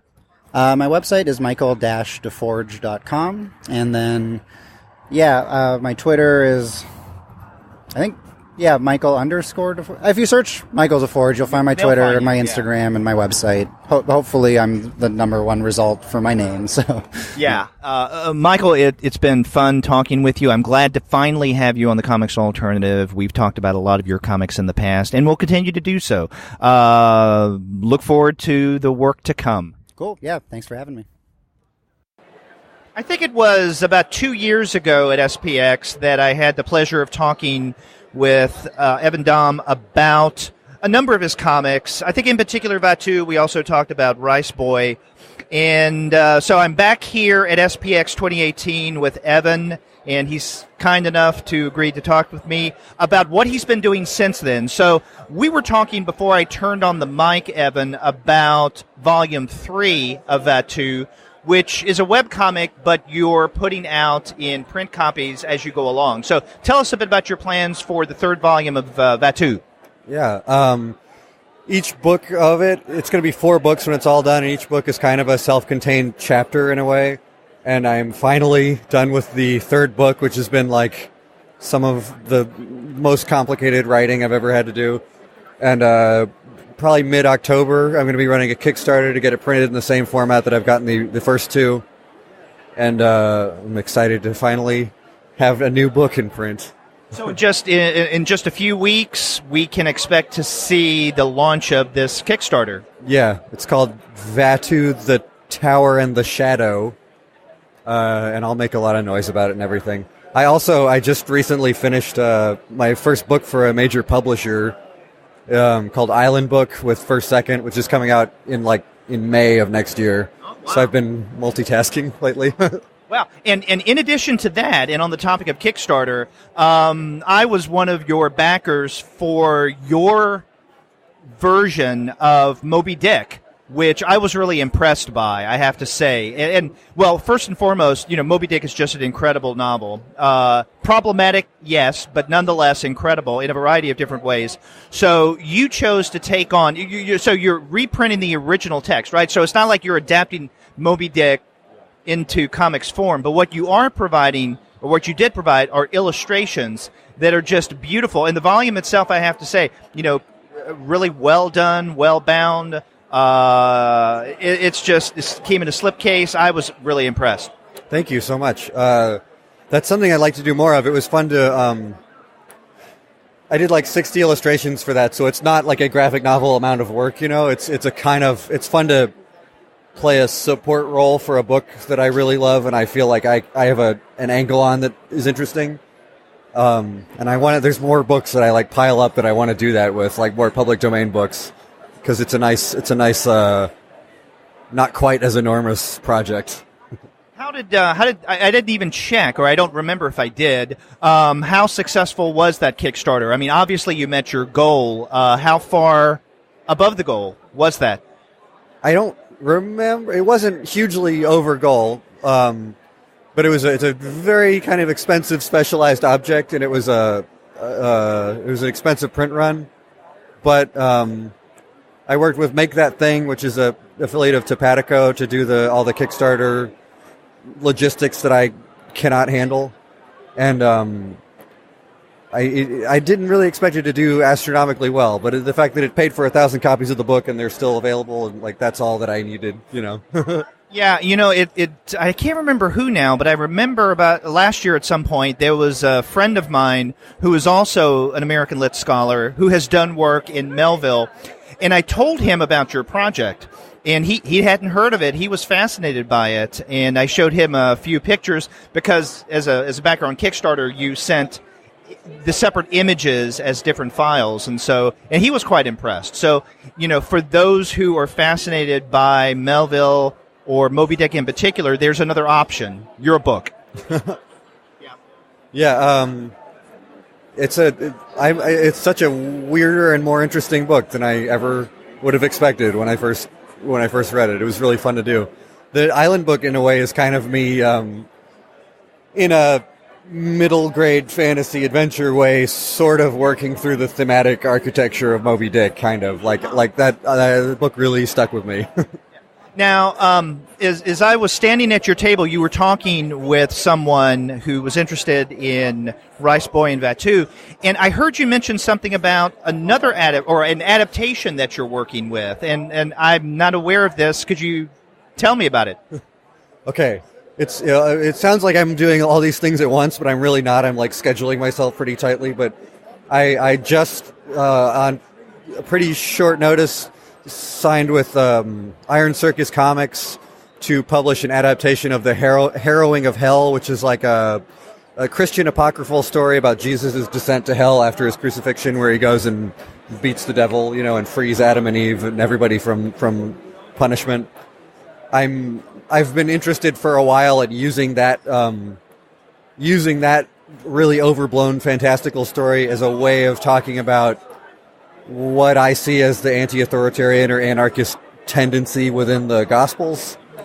I'm not a Christian, but I deeply resonate with certain anarchist readings of early Christianity, and so it'll be a way to explore that I haven't been able to, and I haven't really done a straight adaptation before. It's really fun to work on. Yeah, because this is going to be different from Moby Dick. And, again, you didn't adapt Moby Dick. You just provided the illustration. But this time you're going to be taking something from one medium and translated it into comics. Yeah, and not really even just translating it, but, like, charting my particular course through it. Like, I kind of hesitate to even call it an adaptation of The Harrowing of Hell, because I'm just sort of using that to say something that's very my own thing, in a way. Like, charting a course through the text. But I'm in the thick of like planning that right now. I'm really excited about it. So that's going to be on in the future, right? When might we expect to see that in print? I don't, late 2019, early 2020, maybe. Iron Circus is a pretty spry operation, but it'll be a little while. Okay. So we have the Heroine of Hell that's going to be, on in the long term, either late next year or into 2020. But May of next year, we can expect that second book, right? Yeah. Mid-May, don't remember exactly, but around then. And then we have, in a few weeks, the launch of a Kickstarter for Vatu, the third book. So, you do have a lot of irons in the fire. I do. I was struggling to diversify and make this. I don't know how to have this as a career other than to just make as much stuff as I can, Yeah. So if our listeners aren't familiar with Rice Boy or Vatu and they want to find out more about not only those titles, but your variety of your works, where can they go online to discover this? I serialize most of my work online at rice-boy.com. And I'm on every social medium as Evan Dahm, D-A-H-M. I try to be easy to find. Yeah. Well, Evan, I do thank you once again for taking the time and talking with me for the podcast. You do incredible work. And we've talked about both Rice Boy and Vatu on our monthly webcomic episode. And I like what you do. And our listeners should definitely check out your work. Thank you. I really appreciate that. Thank you. Fans of our monthly webcomic series should remember the title, Rickety Stitch and Gelatinous Goo. Not just because it's a memorable title, but because Sean and I discussed this webcomic, I think it was a couple of years ago, before Ben Costa and James Parks decided to publish Rickety Stitch and Gelatinous Goo. I love saying the title, so I'll do it multiple times, in hard copy form. And just recently, I think the second volume came out, and I'm here at Small Press Expo with these guys. I finally get to meet them and talk with them about Rickety Stitch and Gelatinous Goo. How you doing, fellas? We're doing great. Yeah, we're doing great. So tell me about this transition from webcomic into these really nice hardbound editions. So we always intended to make graphic novels, and so we used the webcomic to generate a lot of buzz about the comic, create an audience, and then we approached an agent, and then the agent worked with us to pitch it to multiple publishers, and then we ended up at Random House. Yeah. Knopf is one of the Random House imprints, and that's a big deal. Yeah, it was huge, and it's been awesome so far. We've got the first 2 books out. The second one just came out a couple months ago, and we're working on book 3. When can we expect the third book? Sometime next year. Okay. Now, I want to come back to your publisher, right? So, Random House. It strikes me that most webcomics that come into book form or printed format usually do so through, let's say, comics-oriented publishers. And I know that a couple that immediately come to mind, actually 3 that come to mind, that do this quite a number of times, Dark Horse, Image, and IDW. And I'm wondering if you had thought much about going with a primarily comics-oriented publisher or going for more of a larger trade publisher, or if it's just the way that things turned out. It's sort of the way things turned out, but we always thought that the book market was kind of an interesting place to go as opposed to the comic book industry. And once we got an agent, that path just seemed pretty clear to us. We get lumped in with Bone, Nimona, and Amulet a lot, and so I think that our agent as well as the publishers felt that we belong kind of in that category. That's interesting you say that, because I was going to ask you about the either intended or the actual audience for Rickety Stitch and Gelatinous Goo. Again, I got to say the title. Primarily geared toward younger readers. Is that what you would think? We approached it as just doing a comic that we would ourselves enjoy, and so we never specifically intended it to be for kids, but we think it's for everybody. Yeah, we really do think it's for everybody. We wrote it for ourselves first. Online, we've got a large fan base that's adult, as well as kids, so it kind of hits a lot of different marks.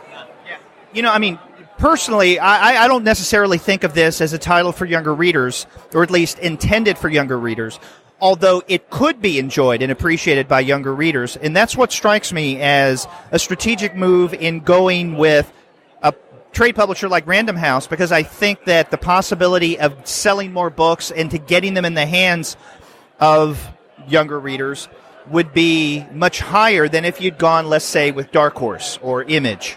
Do you think that's the case? I think that some of that's true. I do. Like I said, we do have a lot of adult readers that have found us and just love the style and love the content.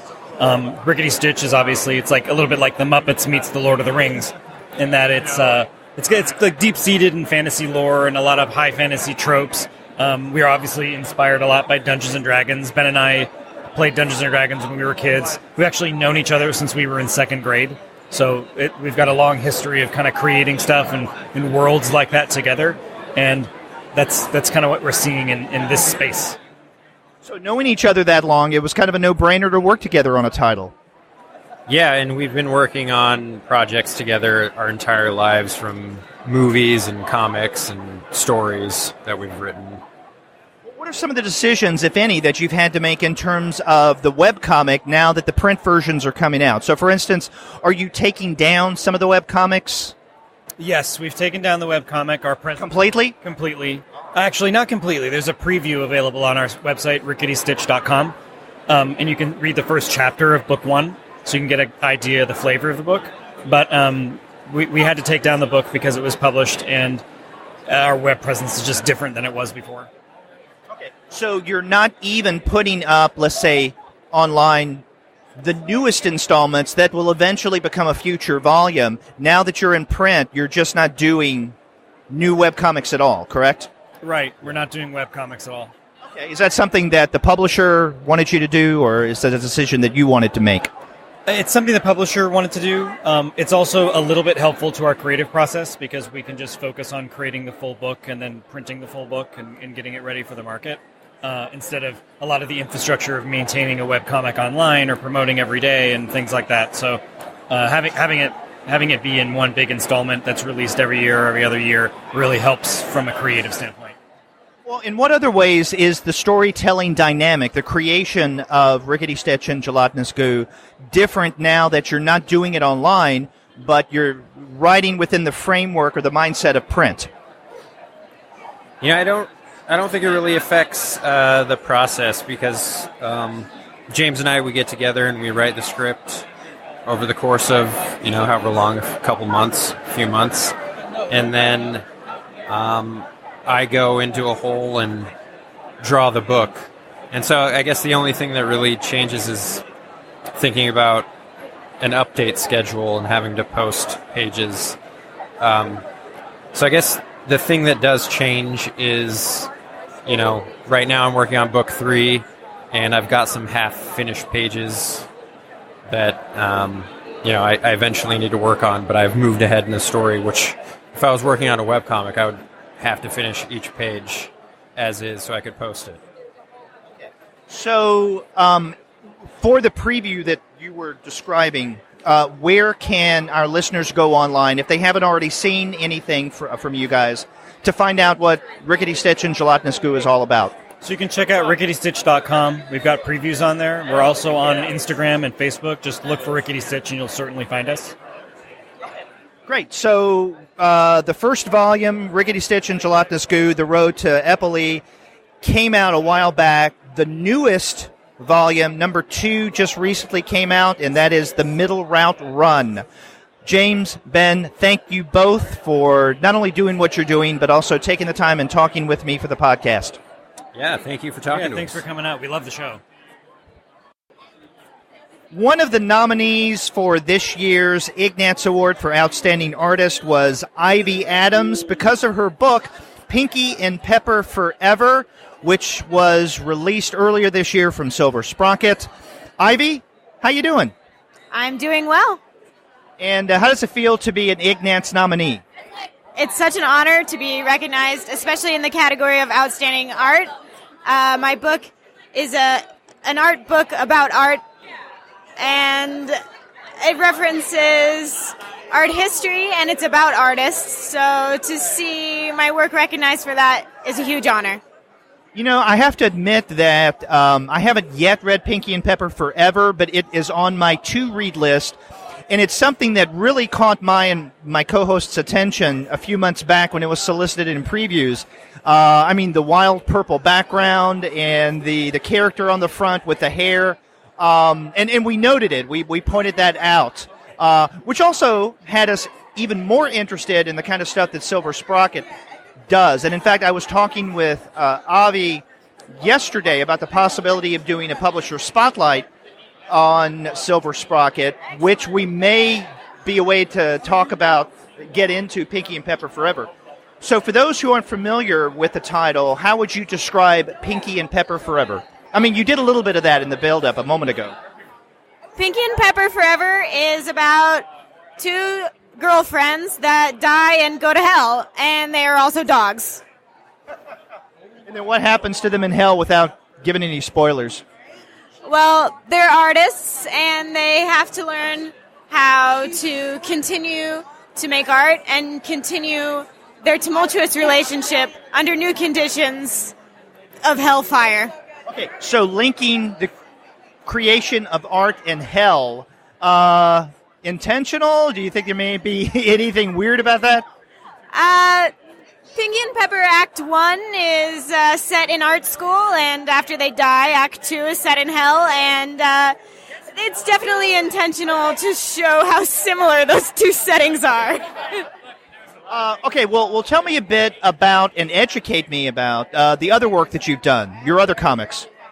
So I have been self-publishing zines for about 8 years, since I was a high schooler, and this is my first ever opportunity to be published by someone that isn't just me and a Xerox machine. So that's really exciting. It's also the first time I've had the opportunity to print my work in color, but I've made a lot of strange comics over the years, mostly genre comics in sci-fi and horror. Well, how was, let's say, the dynamic or the process of going from self-published to having someone like Silver Sprocket publish your book in terms of the creative process, right? Did you have in mind as you were writing Pinky and Pepper Forever that this will be another publisher that puts out my book, not self-published? And did that change the way that you created the narrative? Yes, absolutely. Pinky and Pepper Forever is a book that I've been wanting to do since 2013. And it had to be made in color. It's a multimedia book that has paintings, digital art, MS Paint, sculptures, and custom dolls in the book. So I needed some beautiful color printing, and I was just hoping someone would print it. Silver Sprocket came through. They're amazing, and because they also have a history in punk and self-publishing, they totally get it, and I couldn't have picked a better person to work with. Okay, so how did you come to Silver Sprocket, or maybe even Silver Sprocket come to you? We have just known each other for a really long time because we're all from the Bay Area, and so just been tabling the fests forever, been on each other's radar, and met that way. Yeah. It strikes me in the Silver Sprocket books that I've seen that what you were describing, they're kind of a DIY feel. You mentioned the punk sensibility, but also it seems that many of their titles could, if not published by Silver Sprocket, would be the kind of titles that people would self-publish. So it may not have been much of a transition for you. The biggest transition was just being able to work at this scale. I know it's still a pretty short comic, about 75 pages, but it's the longest one I've ever made yet, and because I never could afford to print out so many pages. So that was the biggest change, is just the ability to put something like this out. But yeah, I agree. I think they still love self-publishing. I still self-publish all these zines, and then I sell them at the Silver Sprocket shop, and they support that kind of stuff too. Okay, so what might you be working on now that you can tell me? Okay. I am working on a sequel to Pinky and Pepper Forever. It is the Forever is hell theme, and heaven, of course, is in heaven. So we'll see how they fuck shit up in heaven. Okay, and when might we expect to see this sequel? Next year. Okay. And if people wanted to learn more about not only Pinky and Pepper Forever, but also the other kind of work that you do, maybe even online getting some of your zines, where would they go? You can look at the Silver Sprocket website. I have a section on there, and you can read my bio and buy my books through there. And I'm also on Instagram at Ivy Adams, and that's where I post most of my stuff. Ivy, thank you for taking the time and talking with me. It's been nice meeting you. That's Pinky and Pepper Forever. It was nominated for an Ignatz Award for Outstanding Artist. And again, congratulations. Thank you very much.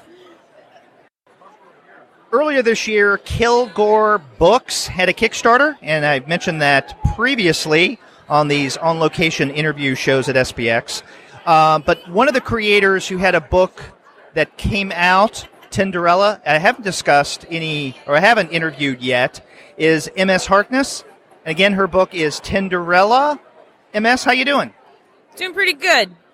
And Tinderella is autobiographically oriented, correct? Yeah, I feel like I fit in pretty good with the rest of the people at Kilgore. Kind of following just like that traditional autobio black and white tradition. Okay, so educate our listeners as to, without spoiling anything, what Tinderella is all about.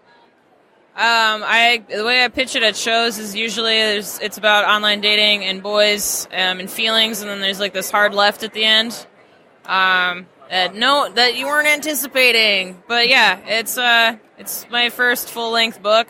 It's kind of like punchy and fun, like a lot of my minis, but I've got more time to be more authentic and fun at the same time. It strikes me that online dating is a very fertile territory for autobiographical narrative. Yeah, it's interesting seeing how other people represent it. I still don't know if I've kind of done it justice the way it needs to be done. I mean, it's the sort of thing that obviously it's like weird that probably like 2 years from now it's going to be like completely different and like not make any sense the way that I've represented it.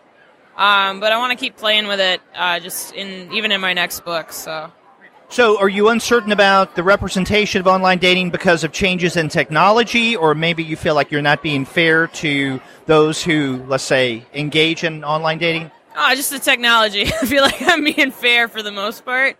Yeah, I mean, it's just even if I like use Tinder now or like any other sort of app service, I mean, just like the etiquette on it changes, the technology changes.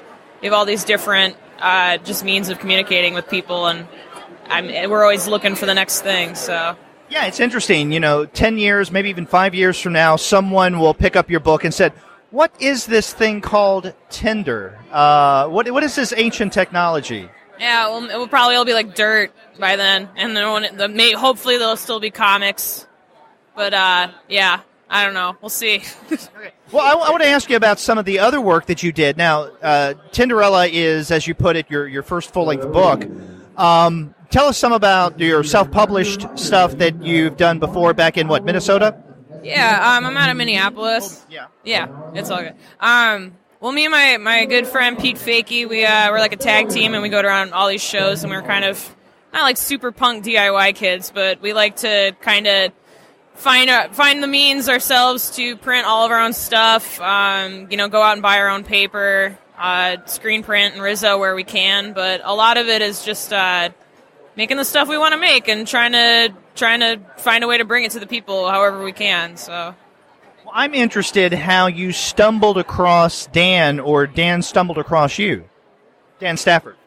Yeah, I feel like, I don't know, I like going to these shows and investigating and gathering intel, and I like kind of calling my shot as far as I want to work with people that make sense to work with. I feel like Dan puts out books of similar sizes about similar things.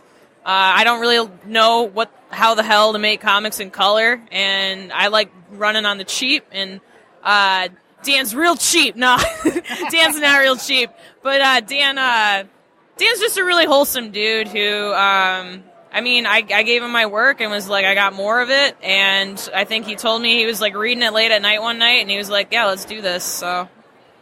Yeah, one of the things that really intrigues me about Kilgore Books and its many titles is that Dan's able to bring together a variety of different creators, many different styles and backgrounds and formats. And I'm wondering, like where does he find all of this diversity? Well, it's cool kind of sitting behind the table for him for the first time at this show. Is that, I mean, there are like a couple people that'll come up and be like, they do that whole kind of get your business card bit. But there are people that like actually leave their work and do seem interested on a matter of like kind of knowing what Kilgore's about and actually investigating it prior. I think he's just really open-minded and like he's a teacher. He just loves language and books, not necessarily just comics.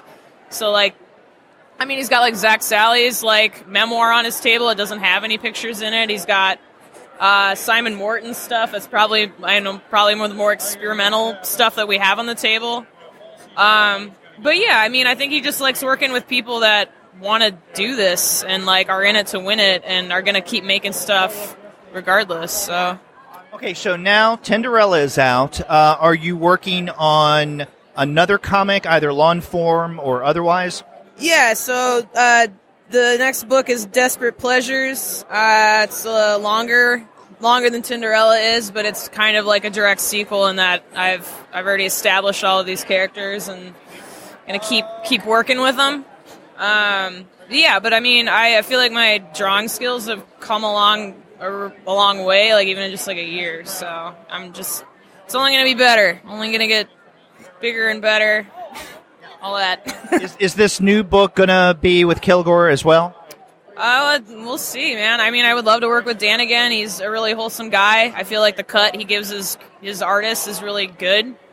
Just for where I'm at right now, it makes a lot of sense. But I'm always climbing up that ladder. I'm always looking for the next best thing, and I think Dan would. Dan's a good man, where he's just trying to make everyone's lives better. So he wouldn't be sad if I left, but maybe I'll be like Noah and I'll just like keep making my own crappy version of Blammo with him or something. Yeah. Noah Van Sciver is a chameleon because he's published all over the place. Yeah, and like I love making fucking mini comics. Like I'm not against doing that. I don't think that they're like a means to an end to like just make long books. Like they're awesome. I think once I finished Tinderella, I was just like, I'm pumping out like 5 minis. I don't care. So whoever wants to print those can have them. Okay, so people can find out more about Tinderella, obviously, at the Kilgore Books and Comics website. But if they want to find out more about your work as a whole, you as an artist, where online can they go to do this? I'm on Instagram, probably the most. I don't really use Twitter that much, but I have one. Yeah, I'm on the internet and places. You just got to Google me. I'm around. Okay, so if they do a search for MS Harkness, then they can find you on the various social media outlets. Yeah, man. I'm around. Okay, MS, thank you very much for talking with me, not just for the podcast, but I've been by the table a couple of times and talked with you and some of the other Kilgore people. Great community. Again, good luck with him, with your new work and the rest of Small Press Expo, which is going to be ending pretty soon. I'm going to be sad. I don't know if I'll be able to come here next year, but this has been really fun. Thank you, Derek. It's been really cool. I'm at the table of Maritsa Patrinos, and she has the honor of having her mini comic, Common Curses and Blessings, nominated for an Ignatz Award. I think it was issue number 4 of your mini comic. So congratulations. Thank you very much. I have to say, I am not familiar with your mini comic, but I'd like for you, if you could please, to explain or educate me what is Common Curses and Blessings about, and also our listeners would like to know as well. Sure. So these mini comics, they're hard to explain without seeing them. I've been doing them for the past 4 or 5 years, about 1 issue a year, and the basic premise is it's a format-driven zine. So you read it one way, and then you flip it over, and you read it the other way. So yeah, I noticed that was intriguing. Yeah, it's been really interesting watching people open it and start out kind of confused, and then figure it out, and watching realization go over them when they realize they have to flip it over. So the premise is pretty simple. It's about like the mundane things in your life that are good and that are bad and that probably shouldn't have the power to make or break your day, but they do sometimes. So it's like, if you don't have enough quarters for your laundry, it'll put you in a bad mood, or if someone holds the door open for you, it'll put you in a good mood.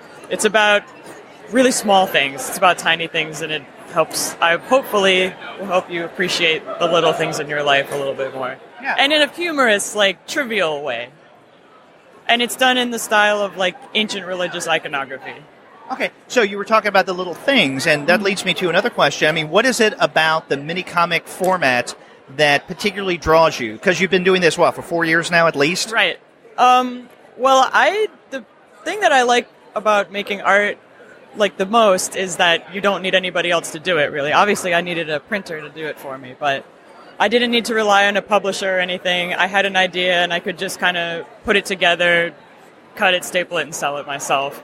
The concept of a mini has always been appealing to me for that reason, that I don't need to rely on anybody else to execute my concept. So Chris Mukai, who isn't here now, but she helped me print the first issue of this, and she was super supportive, and she taught me a lot about risograph printing. And so the whole series is 2-color risograph printing, and it was just a nice way to... It started out as a nice way to experiment with the medium, and there's something about doing it yourself that's, like, much more gratifying than, like, taking it to a printer or taking it to a publisher. Like, that's great too, but in mini there's something so personal about it. When you give it to somebody, you're lovingly giving them something that you personally folded and stapled. And More intimate. Yeah, exactly. Yeah.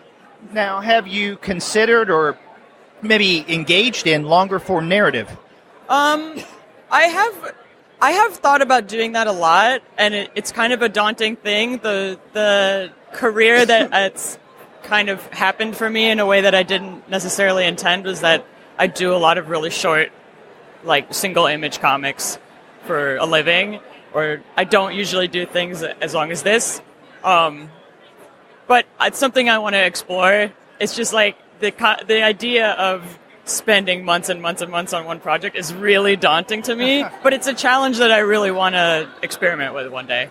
Yeah. Well, do you have a sense of about how much longer you're going to continue this mini comic, or are you just at the point that when it happens, it happens? You don't have any kind of endpoint?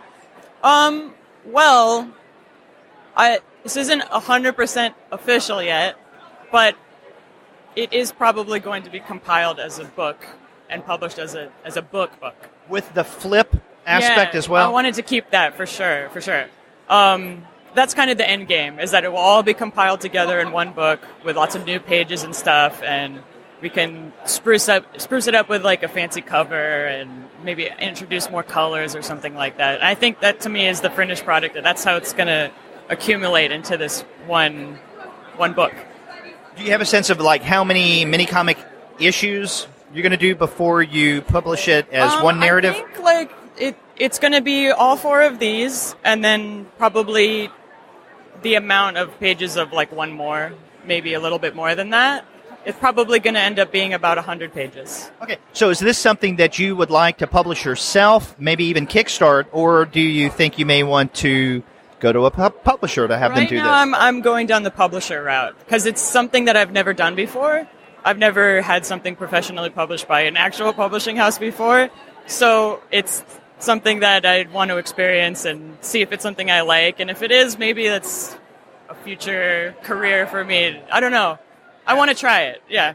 Now, I have to ask you about the Ignatz nomination. You were nominated for Best, or I guess Outstanding Mini Comic. How was that experience? It was very surreal. I mean, I didn't win, but it was crazy to be nominated. I guess I sent it in, and I kind of forgot that I did it, and I didn't realize, like, I've done 4 issues of these, and I didn't think, like, the 4th one down the line was going to be the one to get nominated. I had no idea, and it's very strange for me because I actually grew up, like, 3 blocks from this convention center, and I remember when they built this hotel and when they built this center, and I just was like, I was like, who is going to want to have a convention in White Flint, Maryland? That's so weird. Like, no one's going to want to do that. And then, of course, I moved away, and it was me. I was the one that want to do that. So it's crazy to be in this room, in this place, and to be nominated for Ignatz. To be nominated, yeah. So I feel really, really honored. I'm really happy about it. Do you think that now, having been nominated for it, Ignatz, that has changed your, I don't know, your take, your approach, your relationship with your own comics creation in any way, or is it just more of the same? I don't know. I haven't thought about it a ton. It's all kind of happened. I haven't had a chance to let it settle in yet. It was really like profound being in that room and watching everybody accept their awards and seeing the kind of work that is getting the attention that and the love that it's getting. Like, it makes me think about, I walk away from every convention being really inspired and being like, oh man, I want to think about the direction of my own work. Where do I want it to go? What kind of stories do I want to tell? Like, it's a lot of really personal, like, intense stories. And, you know, I am reluctant to do stuff like that, but seeing everybody do that is very, like, it motivates me to want to do that kind of stuff too. So I don't know. We'll see. We'll see. Well, what are you working on right now? The 5th issue or something else? Yeah, so I'm working on expanding the series right now. I have a full-time job at BuzzFeed making comics, actually. So it's mostly like digital stuff for web, Instagram and Facebook and that kind of thing. And once I get finished, you know, putting this project together, I'm going to go back to doing that. I'm doing CAB in November, so I hope, like, as you can see, obviously not on a podcast, but as you can see physically, there's a lot of prints. So I've been experimenting a lot with prints and risograph printing, just in general. It's been nice doing my full-time job, doing things only on a Cintiq, putting it out on the web. It never gets printed, and then going home and working on stuff where I can, like, really indulge and make these prints with lots of colors and spend a lot of time on one drawing. Yeah, you have a number of prints here, and in fact, right before we did the recording, someone came up and bought a print of Jean-Luc Picard. Yep, that's right. You're a Star Trek fan? I'm a huge Star Trek fan. Next Generation better than the original or not? I am a next-gen person because I grew up with it. I grew up in the 90s when that was a thing. I'm also a big DS9 fan. Okay. Yeah, but I've had a lot of great conversations with people here who are as passionate about it as I am. That was really gratifying. Yeah. Okay, so Maritsa, if listeners wanted to find out more about the kind of work that you do, where would they go online to do so? Or on social media? I have a unique name, so I'm very easy to Google. That's one benefit of that. I would say if you're interested in seeing my BuzzFeed work, my Instagram is probably the best place to go and see that. So if they do a search on you, Maritsa Patrinos, then they could easily find you. Yeah. Not many Maritsa Patrinos on Instagram. Yeah, that is the advantage of having a slightly strange name. Yeah. I don't call it strange. I mean, it's Italian, right? It's Greek, actually. Oh, Greek. Yeah. So there aren't many of us. There aren't many Patrinoses out there, so you'll probably find me pretty easy. In fact, my new permanent co-host for the weekly review show is also of Greek origin. Really? Batzakis is his last name. Oh, yep. That's a pretty Greek name. Stergios Batzakis. Oh, man. Yep. The general rule is that if it ends with a vowel and an S, it's a pretty good bet it's going to be a Greek name. Yeah. So finding you on social media and on the internet should be easy enough to do. Yeah, I think so. Yeah. Okay. Well, Maritsa, again, congratulations on that Ignatz nomination, and good luck with your future work, including turning Common Curses and Blessings into a book. Thank you so much. Appreciate it. Okay, we're wrapping up Small Press Expo 2018, and I think this is going to be the last group of individuals that I talked to. I'm at the SAW table, Sequential Arts Workshop, and listeners of the show should recognize this name of the school because we've talked not only with Tom Hart in the past, but also we've talked about him, and he is the mastermind behind SAW. Now, I'm at the SAW table because of this reason. I was in the men's room of the conference center earlier today, and on one of the urinals, yes, on one of the urinals, someone, rather meticulously and nicely, had drawn and written out, "Come by the SAW table and ask about Monster of the Week." It's like, what the hell? It intrigued me. And, of course, recognizing what SAW was, I thought, I got to go by and talk with these people. And right now, I am talking with two of the students. Would you like to introduce yourself? Yeah. Hi, I'm Maransa Harmon. I'm an alumni. Yeah, and I'm Eric Taylor, also an alumni of SAW. Okay, so both of you have graduated. And I want to ask you about SAW, but first I need to ask, who could have put that note on the urinal in the men's room? Chances are it was the boys who made the comic. Andy Daughtery or Parker. I'm going to muck up his last name. I've never met them, honestly. Kakua? Yeah, I want to say. I totally. I apologize, Parker. But one of those two young men. I think they're recent graduates. Yeah. They're from the last class. So, but just their comic with the. And I've read a little bit of it. It's kind of got like shrimp farmers, and there's a whole fiasco with corporations and Godzilla type monsters. So. Yeah. Well, I guess that's one way of putting the word out and creating your own publicity is to put sticky notes in men's rooms. I'm sure you could advertise a lot of things in men's rooms. Comics, that's a new frontier. I don't know. Maybe there's a new outlet there that they need to explore further. Possibly. Yeah, maybe.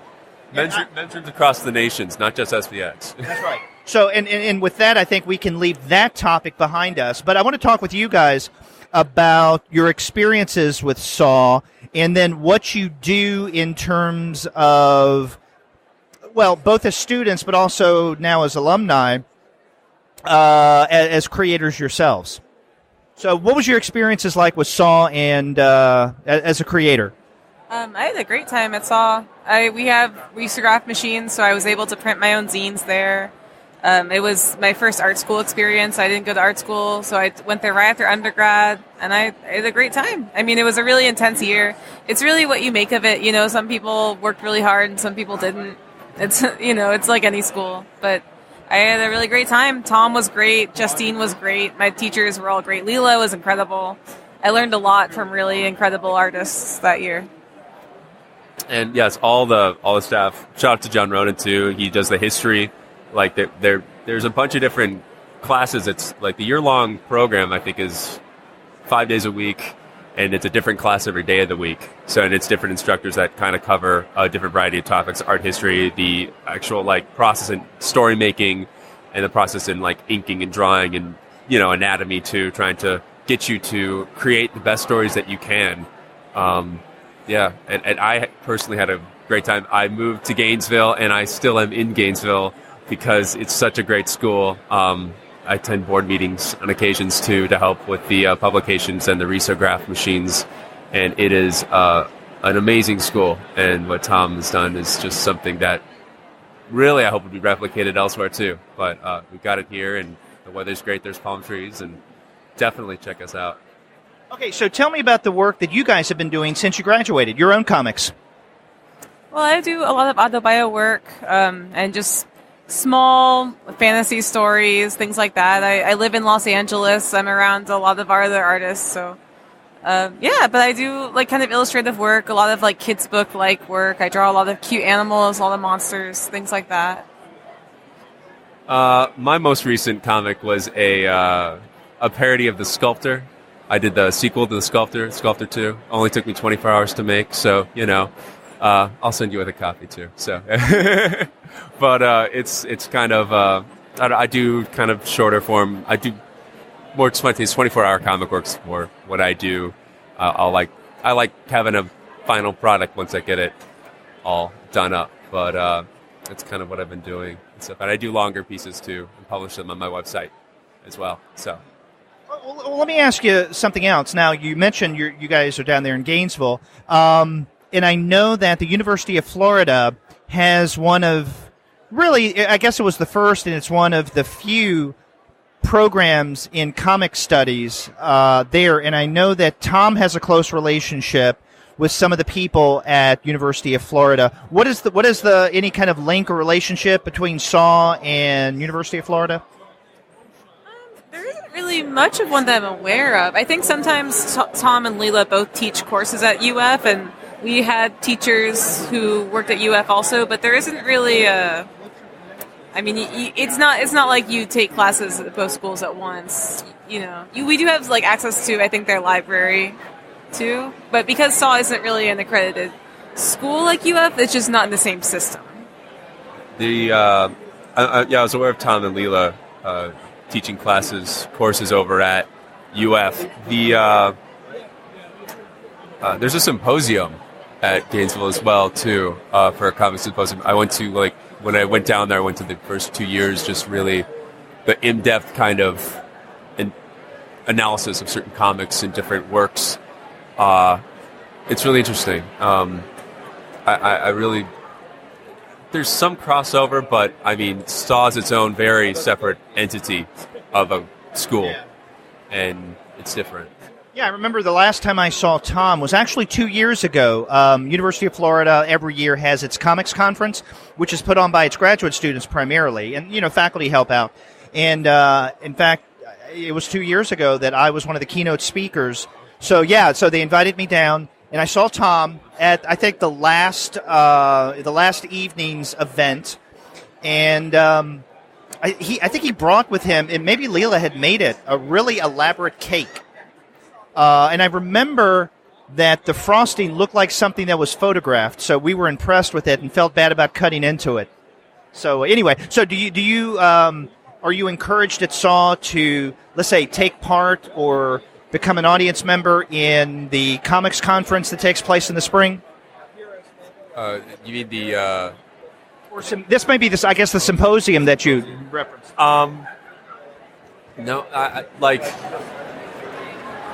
not really, I would think, but it's just kind of one of those things. It's in the campus, kind of a ways away, and I know that we just get kind of busy, I think, just as students at that point. I know that I participated in it when I had when I had the time, and when I was doing the full year program, I took the time to go and do that, and I really enjoyed that. There was a similar one in Iowa City that I had done before I come down to Gainesville.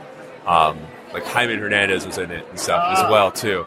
So I don't know if that was a yearly thing in Iowa City, but just that kind of presence of sort of academic minds behind comics is just a really great feature, and I think it's something that we should encourage the students to go to, because that's something that's really great, getting some of that historical and different views of comics. Yeah, especially if you want to listen to boring academics talk about comics, I mean, you guys come at it from a completely different angle that in many ways kind of liven it up, and maybe I'm being too cynical, but, those of us who work in comic scholarship sometimes may potentially deaden what goes on in the creation of comics. I don't know. I was a little boring in college. I was reading other people's what are the doctorate sort of dissertations and master's theses? Yeah, I was reading different master's theses and stuff like that too that were being published online and things about comics and stuff. So when it came to, I think my college background kind of made me think of more of an academic approach, and one of my favorite books is the System of Comics. Oh yeah. Yes, that is such Grunstein. Yes, very amazing, influential kind of how I view comics, but the first half of it is so dry. Well, and part of that I wonder if it's the translation, because his second book to be published in English, Comics and Narration, is much more readable. It is? Okay. I have not checked that out. I will have to. Yes. So. Yeah, definitely. Now, if our listeners wanted to find out more about your work, each of you, do you have an online presence or social media outlet that you prefer people to check out? Yeah, you can follow me on Twitter at Miranda M. Harmon. That's my Twitter handle. And my website is mirandaharmon.com. My website is southsprings.net. And I have actually sculpted 2 up on there, too, for people to read if they're interested as well. So a lot of my comics and stuff are on there. And I also have a Instagram handle, South Springs, as well. Well, guys, I want to thank you for taking the time and talking with me for the podcast, not only about SAW, but your own work. So thank you very much. Thank you. Thanks so much, Sarah. Yeah, thank you.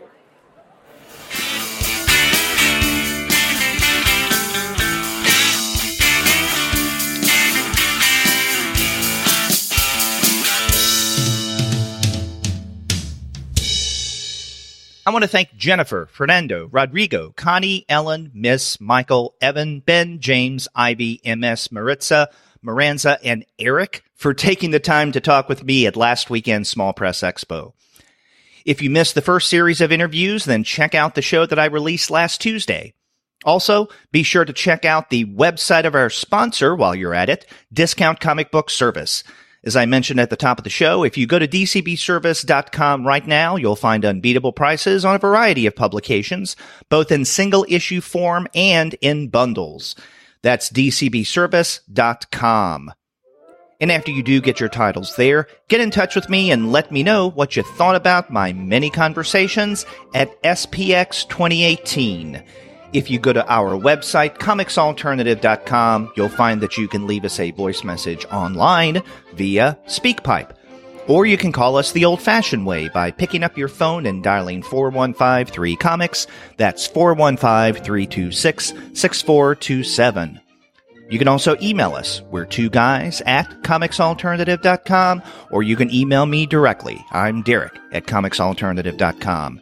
And you can find us all over social media. We have accounts on Twitter, Facebook, Tumblr, Instagram, Google+, Goodreads, Pinterest, YouTube, Slack, and Discord. You can subscribe to the podcast through Apple Podcasts. You can stream us on Stitcher. You can also find us on Google Podcasts, on TuneIn, on Spotify, and on iHeartRadio.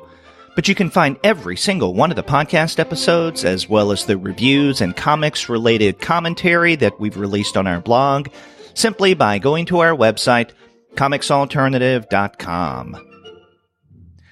Thanks a lot for listening to these conversations I had at last weekend's Small Press Expo. We'll be back with many more episodes, interviews, and otherwise in the days to come, so be sure to check back for those. Until then, take care.